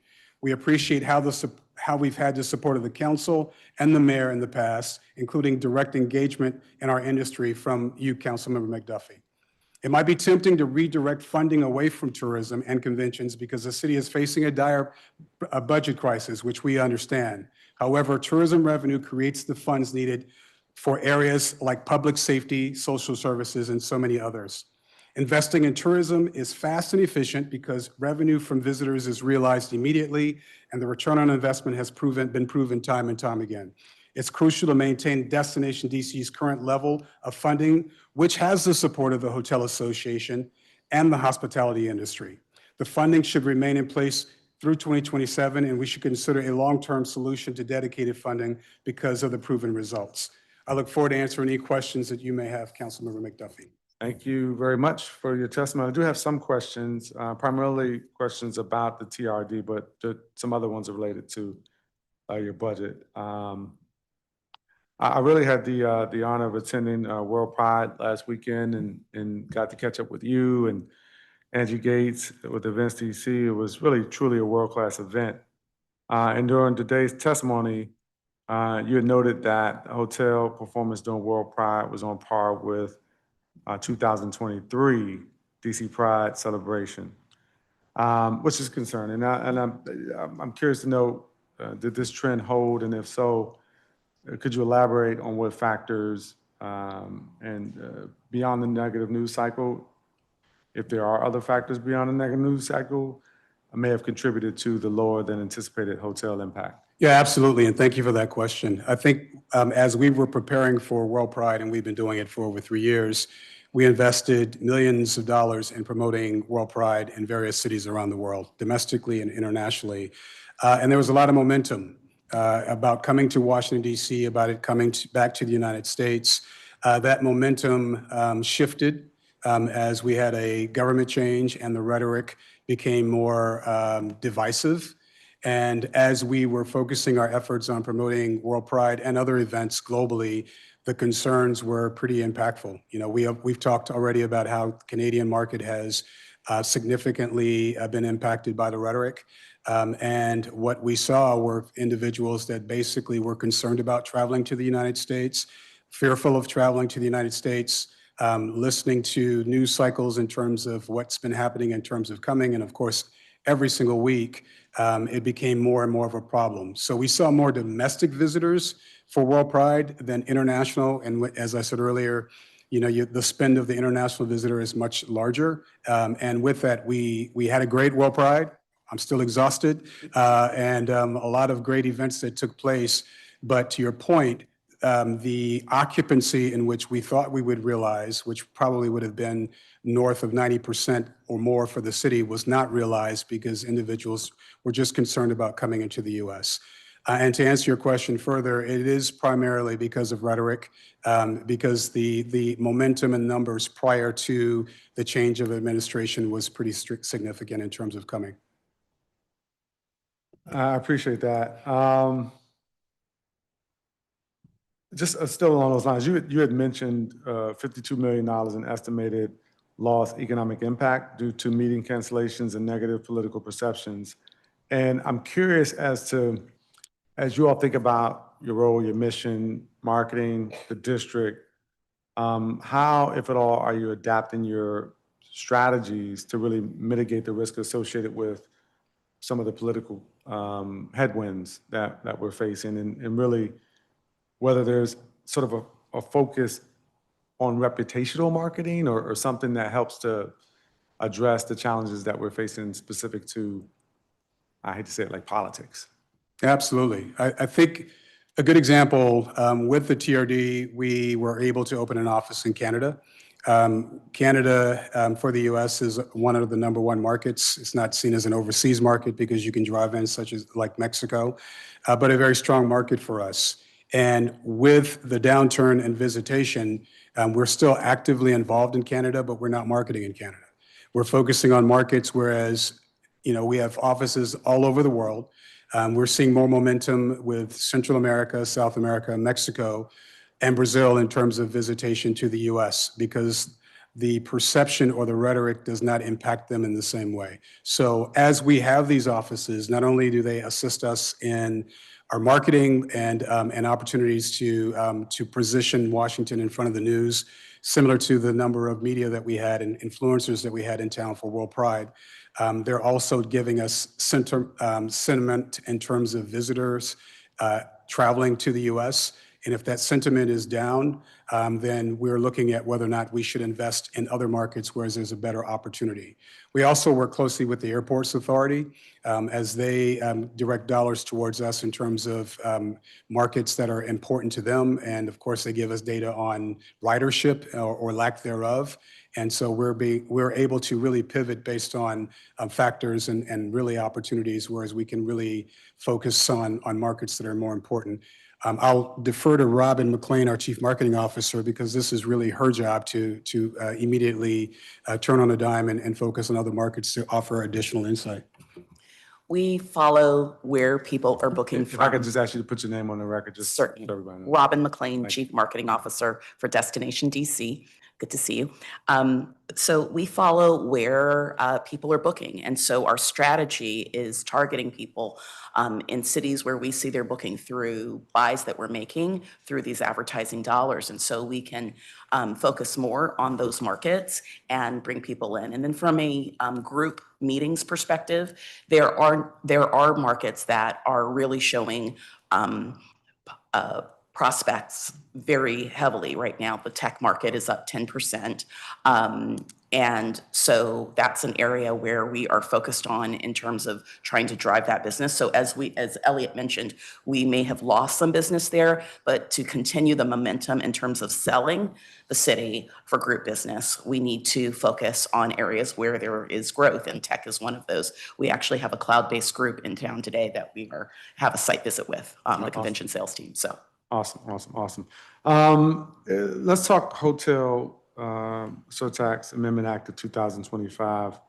Specifically, the fiscal year 2026 proposed budget by the mayor includes some significant changes for Destination DC. The FY26 Budget Support Act includes a proposal to add a fourth organization to the Washington Convention Center Marketing Fund recipients.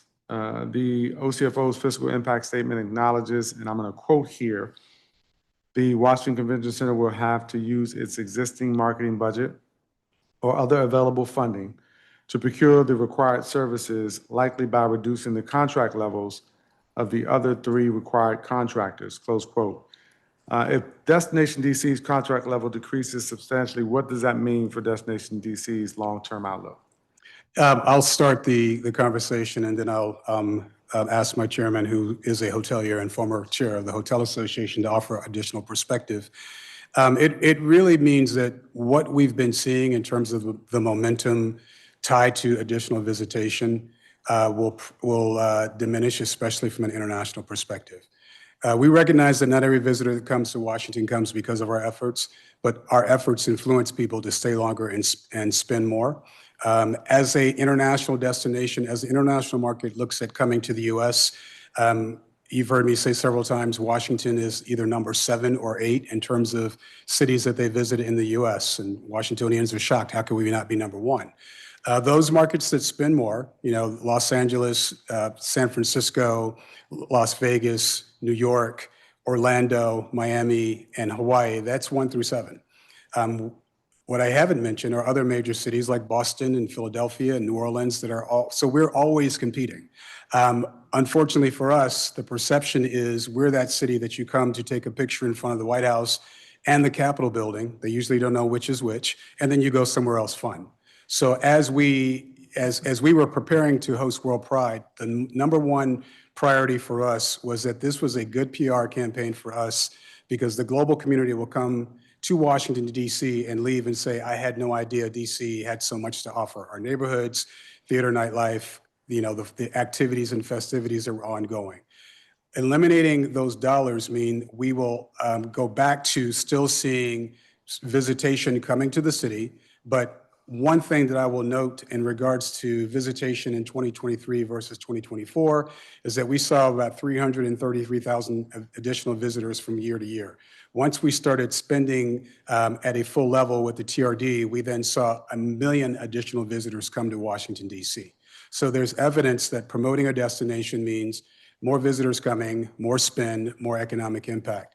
At a time like this, whereas we're still dealing with the impact of COVID to a certain extent, but equally as much the concern about travel, visitors concerned about their budgets domestically, and perhaps they won't travel, we need to talk about Washington, D.C., the free things to see and do, how great Washington, how easy it is to get around. These things don't automatically resonate with visitors, and that's the main thing in which we focus on. And of course, if I would be remiss if I don't reference the meetings market, in terms of the international aspect of coming to Washington versus other destinations, and of course, the large congresses coming.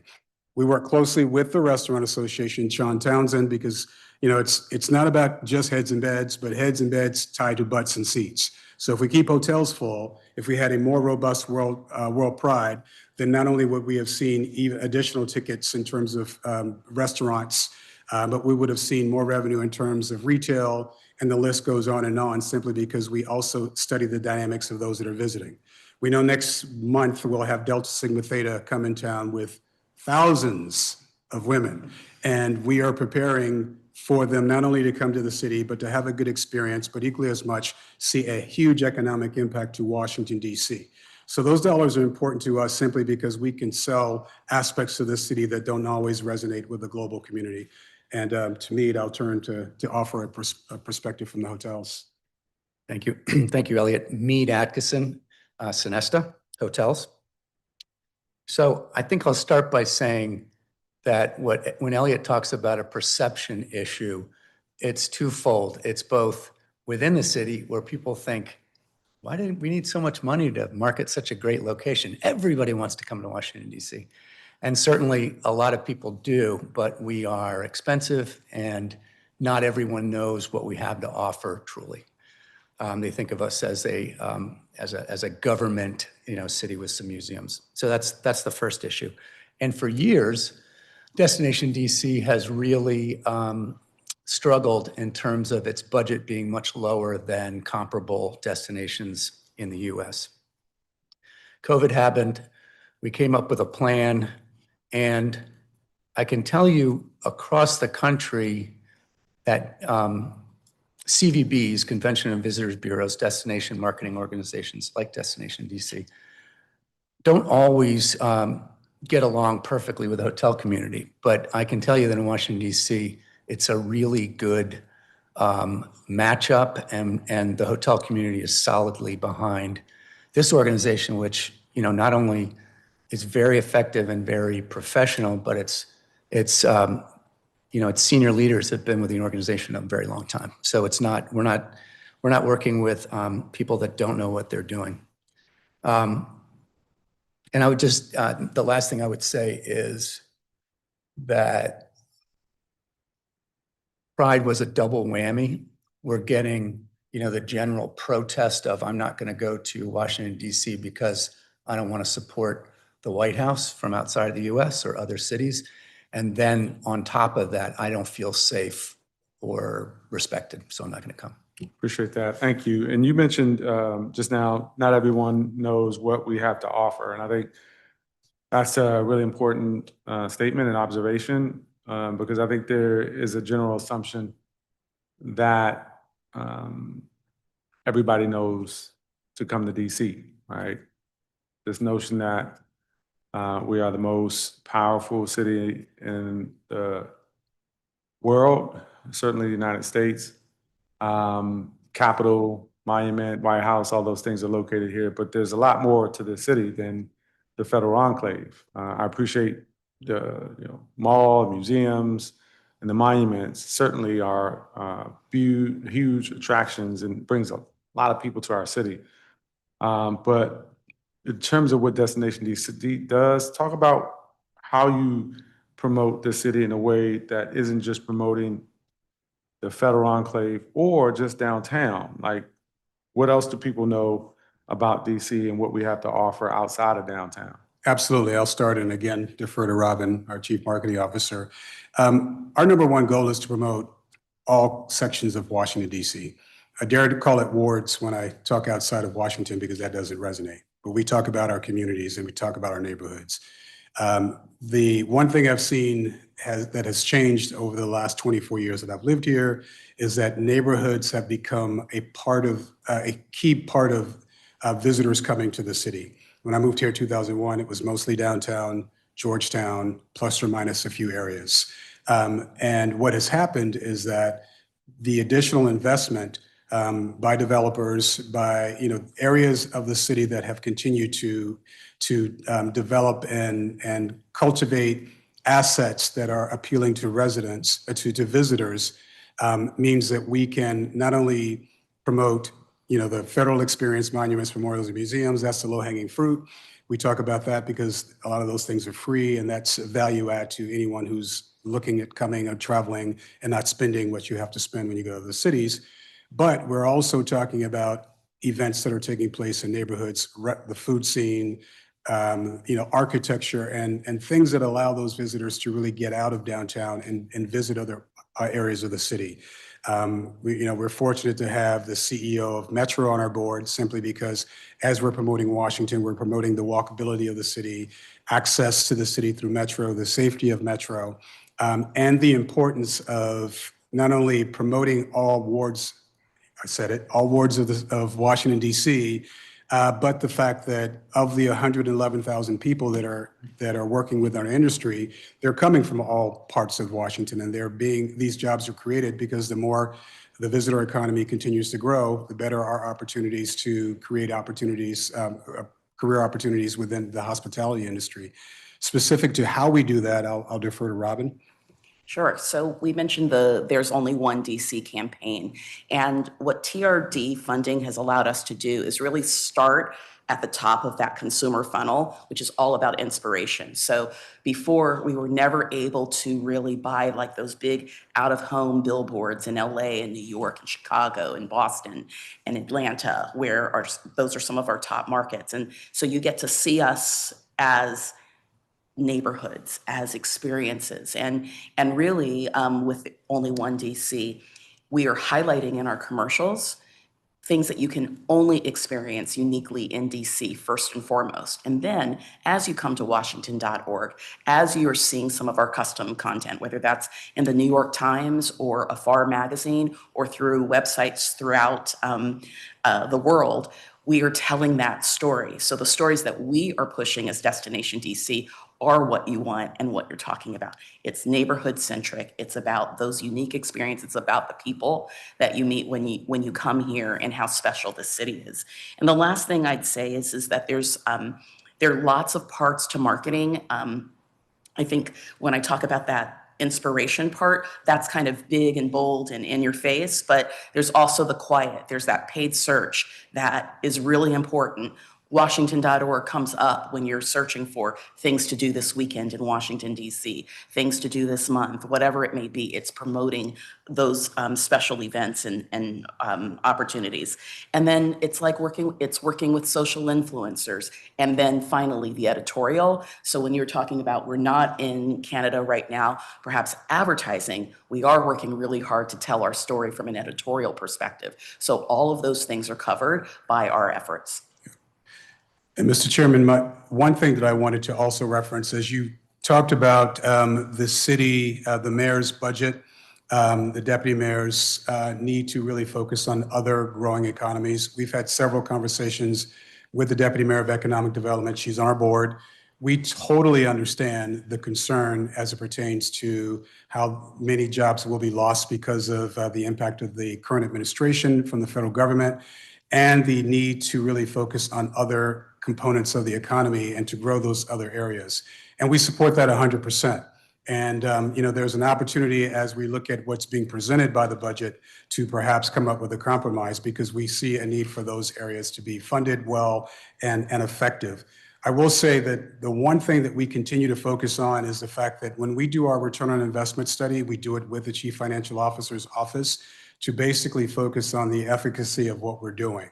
So the one thing that I've said several times is that instead of taking dollars on the front end that we need so that we can, generate jobs and create additional revenue, look at the 2-to-1 return on investment. If we spend $1, we make $2, and look at the opportunity to perhaps take some of the revenue on the back end after we've been successful, because that's basically what the travel rally with all the data and what we continue to say as an industry is that we're creating jobs and economic impact. So those dollars can support some of the efforts on the back end versus the front end, which means we would do less than what we've been able to accomplish today. Appreciate that.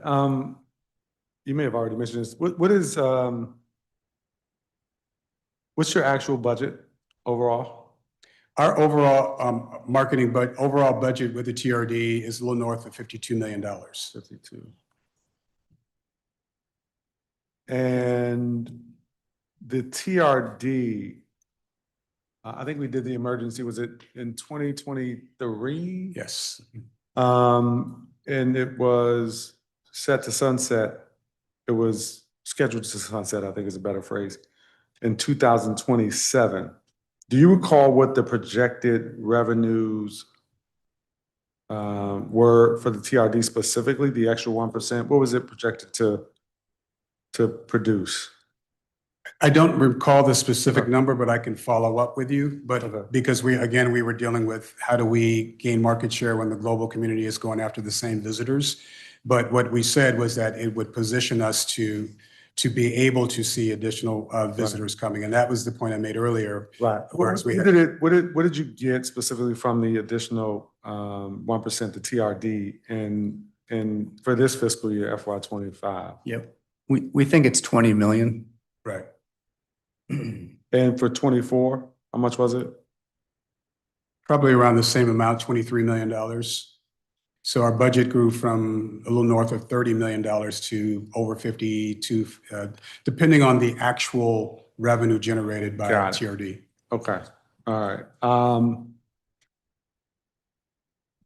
Do you all still desire the TRD to sunset in 2027? Well, I think the key thing is, I believe that we work with around a lot of smart people, city council and others that look at economic impact. And, one of the things I referenced was how other cities are funded to promote their destinations. the fact that their assets promote themselves, the fact that there are state organizations that have robust budgets to promote visitation. So when my budget was $32 million, said, sure, I can sell Washington DC. But it's like, here's what we're able to do with this budget. Here's how we would be able to be more impactful with a larger budget in terms of creating jobs and economic impact for the city, which has been proven. So what I've said to Solomon Keene, chairman of the Hotel Association, and to my board is that, we need to continue to look at what happens beyond 2027, because I feel like it would be, we still would go backwards if we did not have a continuous similar type of funding so that we can be as successful as we have been. And that's why the study is done. That's why we share this information, simply because we are seeing a larger return. So if we want that larger return, we should continue to invest at least at that level. Yeah, this provision is concerning to me, and I've already expressed as much to the executive. And I know that there are colleagues who share concern. The reason I ask about whether you still want the TRD to sunset is because we worked together when I drafted the emergency, and it was supported unanimously by my colleagues. The expectation is that it sunset in 2027. Correct. So if anything is done differently than what the mayor is proposing, I think that is still a question that others are going to have for me in this committee when we discuss it as a council. So I'd love to, I appreciate what you just said, but it still doesn't answer that question, right? About what happens Well, in the legislation. perhaps I'll be more specific. What happens is that we go down to a $30+ million budget, Right. and we will not be able to do as much as we were doing now.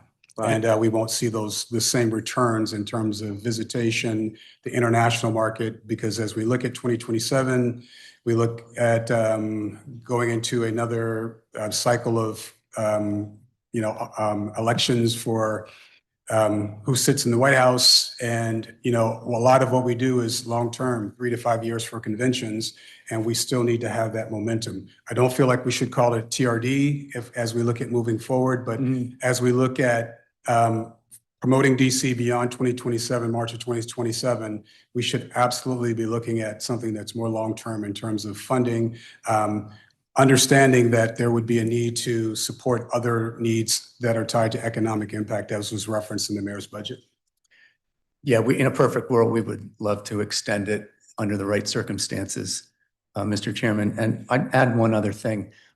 We know that the big concern of the mayor, and we agree, is needing, the fear that we're going to lose businesses and that we need more, and the fear that we're going to lose residents and we need more.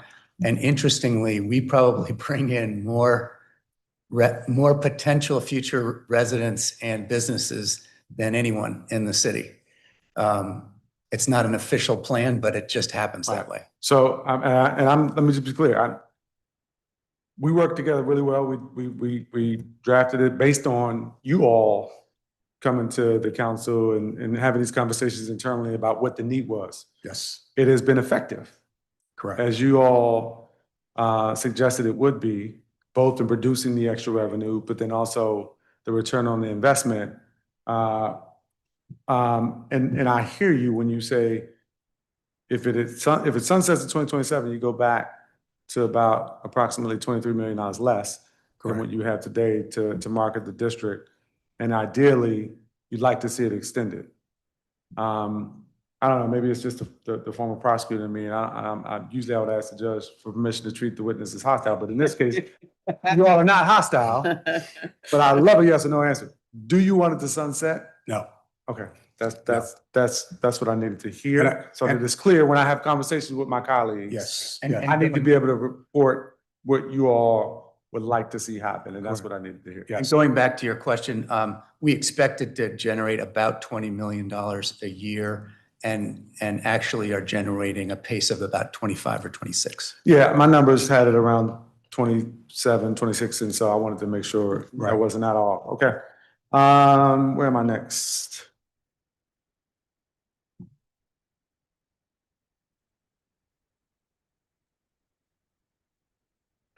In terms of how you all view your budget. I don't think you necessarily view it this way, but the way that we process things and view it, the TRD, which you all will tell me what's a better, catchier name for it, but it produced an extra 22, 3, give or take, $1 million.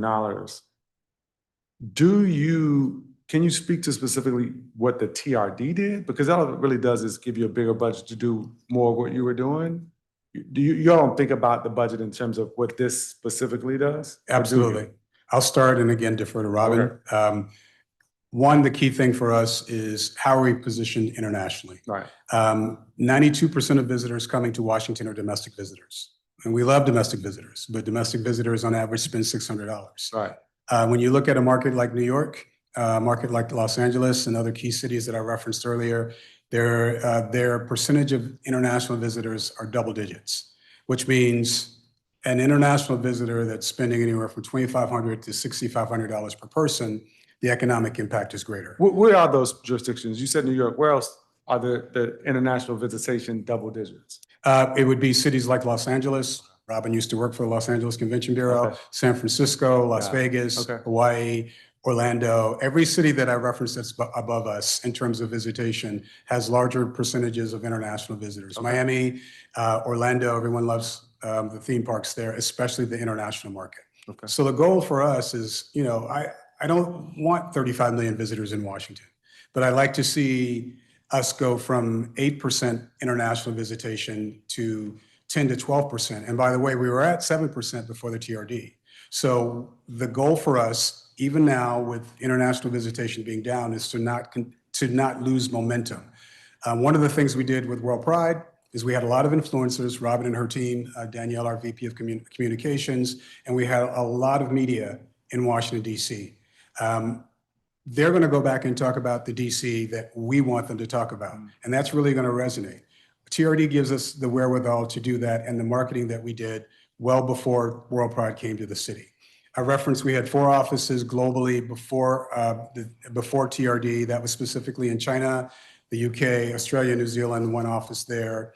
And with the TRD, we were able to open 4 additional offices, specifically in Japan, Canada, Brazil, and Mexico. So, and what that means to us is that, well, one, unlike US visitors or travelers, these individuals travel using travel agents. So those travel agents are telling people, yes, go to Washington, DC, but go for a day and spend 3 or 4 nights in New York, take the train, and then go somewhere else fun. As we are able to position Washington through marketing dollars, through the things we do when we're traveling to these different countries, we're seeing longer stays and therefore a bigger return on investment from the international market. TRD gives us the strength and wherewithal to do that, as well as before TRD, we were able to do no international marketing at all. We had offices, but we didn't have a budget to promote and do some of the things that I see New York does in various countries and other cities do. So, a good example, Boston, who also has a permanent, what they call TID, Tourism Improvement District, their budget went from roughly about $25 million to now $50 million. And in the testimony, you'll see what happens when the double-digit increase in revenue to the city of Boston because they've been spending more on promoting their destination. And by the way, as I referenced, we're number 7 or 8, depending on where Hawaii is. They're below us. So Number 7 or 8 on what list? in terms of visitation from the international market to the US. Okay. So I'll defer to Robin for more specifics on that. Yeah, so in addition to advertising, truly like advertising the way that we do on the domestic side internationally for the first time ever in the history of Destination DC, we were able to expand our domestic budget.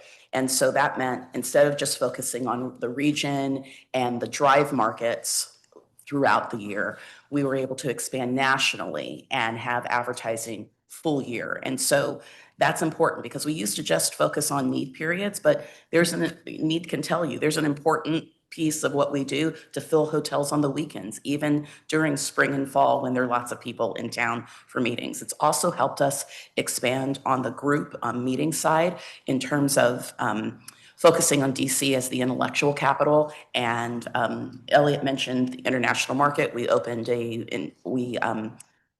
contracted with an agency in the UK to help us with that promotion of DC and trying to win business on the international meeting side. We've been very successful there with Melissa Riley and her team. And so I feel like from being able to change the strategy to a national year-round strategy, advertising-wise, it's just opened the door and it's paid dividends. I mean, it's record visitor spending and record tax revenue from our latest ROI study, and that reflects the full year of TRD. I don't know if you have these numbers handy, but I'd be curious to understand international travel for DC, where it was. I heard you say earlier that it was 7% before the TRD. I'd be curious as to what it was pre-pandemic and how much it's changed things. 7%. Yeah. Pre-pandemic, that was 7%. Yeah. Right, okay. But we haven't recovered fully on the international side in terms of the actual number. So it's been moving in the right direction for sure. Are we seeing, if it's still at 7%, are we seeing the international numbers change in terms of where they're coming from? Like, is it fewer people from China, fewer Yes. people from Canada, and more Yes. people from X or Y? Yeah, but, and it's changed from 7 to 8% as we moved out of the pandemic, realizing that one, US-based carriers can't fly over Russia or Pakistan, so there are no nonstop flights that are domestic carriers other than Air China to the East Coast. Same with India. So we still have been negatively impacted by a lot of things in terms of international visitation coming, returning 100%. The pandemic was the largest issue tied to international visitation, but as we were coming out of it, but even with that, we still saw a percentage increase in terms of international visitation. And, you know, the goal for us is to continue to remain active in those markets because eventually we'll see China come back online. We see a lot of momentum in India. We have an office in India, and we see a lot of opportunities in terms of other markets, especially Brazil. You know, the Brazilians are pretty resilient in terms of politics, and they basically have told us that, and they're looking at coming back to the U.S. And to Washington, D.C. as well. So we work, again, really closely with the Airports Authority as they're looking at those routes and working with the airlines. United Airlines is on our board of directors, and others are really active in terms of how do we get back on track in terms of those nonstop flights to Dulles, which are extremely important to us. Okay. Let's talk briefly before I transition to talk about CBE. You all, where are you all in terms of your goal for 2024? Where'd you end up at the end of 2024 in terms of achieving the goal? For 2024, I don't think I brought that information with me. I know that I've testified late last year on our CBE efforts. I'll be happy to follow up with you and let you know, but I do know that our spend specifically to CBEs was double what we were expected to spend. So we saw significant increases. An update, I do have this information in front of me. So it increased to over $4 million.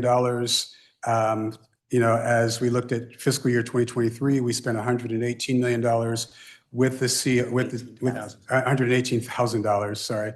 With the TRD, we spent over $4 million with CBEs. And our goal is to continue to focus on those, as well as what we do with our DEI fellowship, which is partnership, which is how do we get businesses that are minority owned in Washington involved in our organization that might have said, we can't, you know, our dues are less than $1,000 and we have over, at least for non-hotels, and we have over 1,100 members. But our efforts to really focus on ways in which we get Black and brown businesses actively involved in the hospitality industry has increased. And the last time we testified, some of those organizations came with us and basically showcased how impactful that has been. Can you send us a breakdown of the CBE participation? The numbers went up significantly. I'd love to see how you all did that and who's on the receiving end of something. Part of that is because in 2023, we only received a few months worth of the TRD. So 24, reflects an entire year of being able to spend with CBEs with the TRD budget. And we work closely with the Department of Small Local Business Development in terms of tracking our CBE spend. We meet with them as much as they'd like to meet with us and share with them exactly what our efforts are in that regard. We report out quarterly. Yep. Thank you for that response.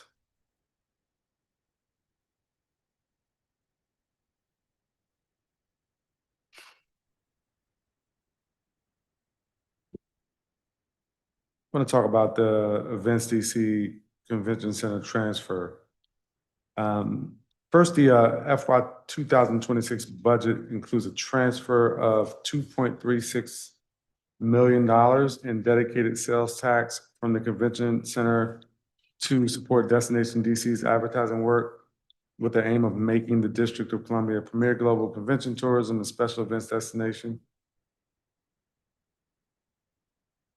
I'm not sure if this is designed to supplant the dedicated hotel tax for FY 26, but I wanted to ask about it. What's your understanding of that, and how much will Destination DC receive in FY 25 from the Events DC Marketing Fund?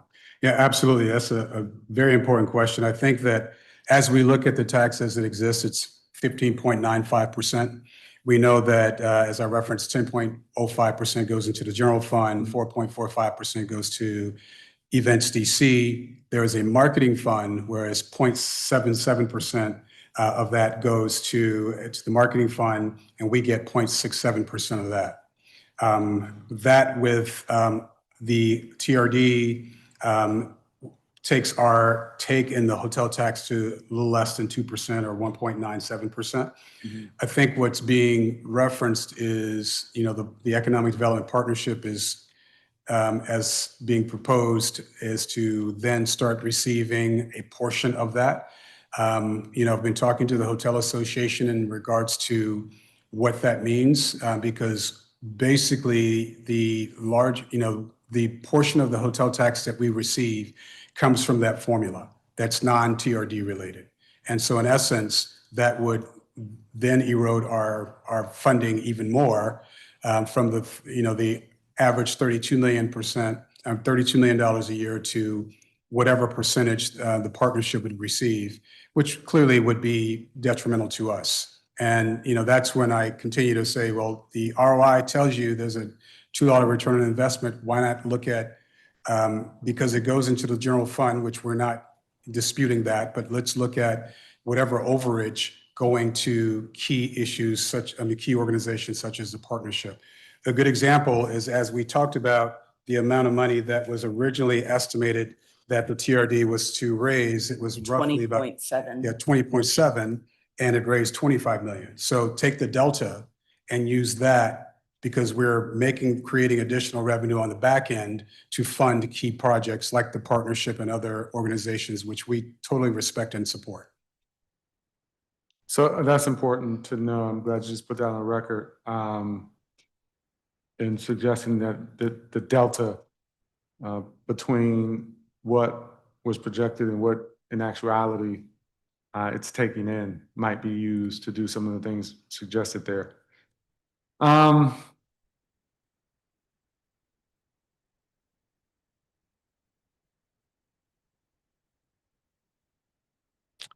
You all received a $625,000 grant from DMPED to support workforce development. Is that correct, including apprenticeships and staffing? The American Experience Foundation, which is received that grant, yes. So tell me what that is exactly. Okay, happy to tell you. American Experience Foundation, as I look at what I do, is probably the most important part of what we do, whereas we're giving back to the community, creating opportunities for youth in high schools, youth that are going to college to position them to go to take positions or jobs within hospitality, to dispel the perception, no disrespect to hotels or restaurants, that the only jobs in hospitality are in hotels and restaurants, and not understanding that there are so many different career paths above and beyond that, similar to what I do with Howard University as the executive in residence at the Marriott Sorensen Center. So what we do with the foundation is, how do we get Washington, D.C. youth out of their neighborhoods, bring them to other parts of Washington, D.C., check into a hotel, take them to New York, and basically expose them to hospitality through a different lens. how do we create opportunities for them to intern, not only at Destination DC, and I referenced the number that we have 13 career-ready interns coming this summer from the Marion Barry program. How but many? 13. I think the number's I 13. think it's 15. Correct, 15, as well as the number of college students to come to work at Destination DC with true programmatic experience, whereas they're doing events and activities within the office, but outside of the office as well. And also, how do we position some of those youth in different industry organizations that are members of Destination DC? The other thing we do is offer scholarships for college for those that are going into hospitality. We track those students. We offer them positions. We've hired several career-ready interns that have finished college that work at Destination DC. So, and the individual that's in charge of that, Claire Carlin, who's our Senior VP of Partnerships and Alliances, is also the Executive Director of the American Experience Foundation. And the grant that we received from the city, from Cbed, is specifically used for programmatic things tied to AEF and those students. So the American Experience Foundation existed because of the grant or independently of the grant? The American Experience Foundation has existed since 2002. Okay. So it originally was created after 9/11 when companies said, we want to give you Washington Convention and Tourism Corporation, which was our name at the time, dollars to promote DC, but they couldn't give it to WCTC, so the foundation was created. Years later, when the foundation was dormant for a while, I looked at it and said, let's make sure that this foundation is doing something that is impactful for the community. And so now it's 100% community-based, mostly for youth in Washington, DC. Sometimes we have a group that's coming from out of state to Washington, DC as a part of the inbound school trip. We're working with student youth travel because the goal ultimately is to expose kids to travel, which expands their horizons and for us selfishly get them interested in hospitality as an industry. My understanding is that this grant sunsets at the end of this fiscal year. Is that correct? Yes, we received the grant specifically to be used, and I might ask Claire Carlin to come up if you need additional dialogue on it. But we received the grant and it has to be used in its entirety before the end of this fiscal year. Yes. Okay, so what happens next year? I don't think the grant goes away. So if we. You don't think the grant was? No, whatever we don't use in fiscal year 2025 will not be able to be carried over into 2026. So what happens to the program? What happens to the American Experience? The American Experience Foundation will continue, and it's been in existence for working specifically in the model that I just referenced. I've been CEO for 18 years. So what's the impact of not having this grant next fiscal year? Specifically, if you don't mind, can I ask Claire to come up and offer additional dialogue on how? Yes, so thank you. And might I add, as she's coming up to there. swear her in though. You have to be sworn in. If you don't mind, if you could stand and raise your right hand. Do you swear or affirm under penalty of law that the testimony you're about to provide to the Council of the District of Columbia and the Committee on Business and Economic Development is the truth, the whole truth, and nothing but the truth? Yes. Thank you very much. And if you could just state your name before you respond. I'm Claire Carlin. I'm the Senior Vice President of Partnerships and Alliances for Destination DC, and I have a dual role as Executive Director of the American Experience Foundation. And the foundation programs are primarily, like Elliot said, to support students in the high school career academies for career and technical education. We were very fortunate to receive this competitive grant from Cbed to support hospitality technical training and workforce development. It's a 2-year program for fiscal 24 and 25. Our programs will continue after this grant is depleted. We've had extra resources. We've done some extra technical training and programs. We were able to support a couple of staff positions with it.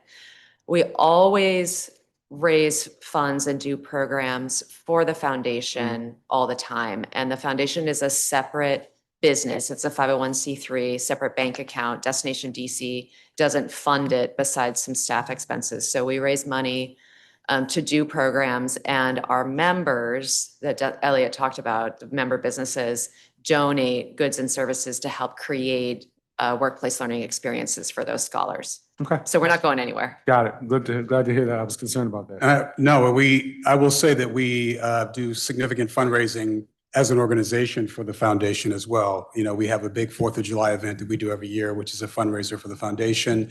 We have several organizations, membership-based organizations that give to the foundation. Staff gives to the foundation. So we had mechanisms in place to help fund the foundation as well as Destination DC. The grant gave Claire and team additional wherewithal to do more. We work really closely with the DC public school system in terms of student youth programs that we've been doing. And again, I'm most proud of how we've been able to impact youth. We have several students that have been in our office year-round that are benefiting from the foundation, and that's the key goal of the foundation as a whole. Okay. One more question I'll ask about sports. We've had many conversations in the past about sports, and the committee and my efforts have really been growing in terms of trying to make sure that we're attracting marquee sporting events, conferences, conventions, or what have you. Are there any major sports conferences or conventions that exist that we should be competing for, or I don't know. I don't necessarily know. This is not a prepared question for my staff. This is just me wanting to ask about this because I've seen how, we have already started to do more. And some of that is thanks to you all's efforts. Angie Gates and her team at Events DC have been amazing to work with too. We've gotten some events like the Jordan Brand event, which, had been gone for 20 years and we got it back. There are obviously a lot of amazing things happening in terms of interest and excitement around the Commanders. Yep. And Events DC has a role in what's happening there. With the renovation of Capital One Arena, we can expect to be doing more and that they'll be hosting more events, hopefully, there as well, outside of the Wizards and the Caps. But are we missing any opportunities to attract marquee sporting events, conferences, conventions to the nation's capital? The sports Absolutely. capital of the United States. Yeah, absolutely. I like that. I think if we're going to call ourselves the sports capital of the United States, we need to have the infrastructure in place.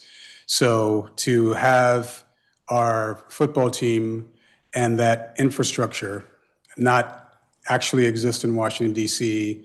As a domed stadium has basically, we've lost a lot of opportunities.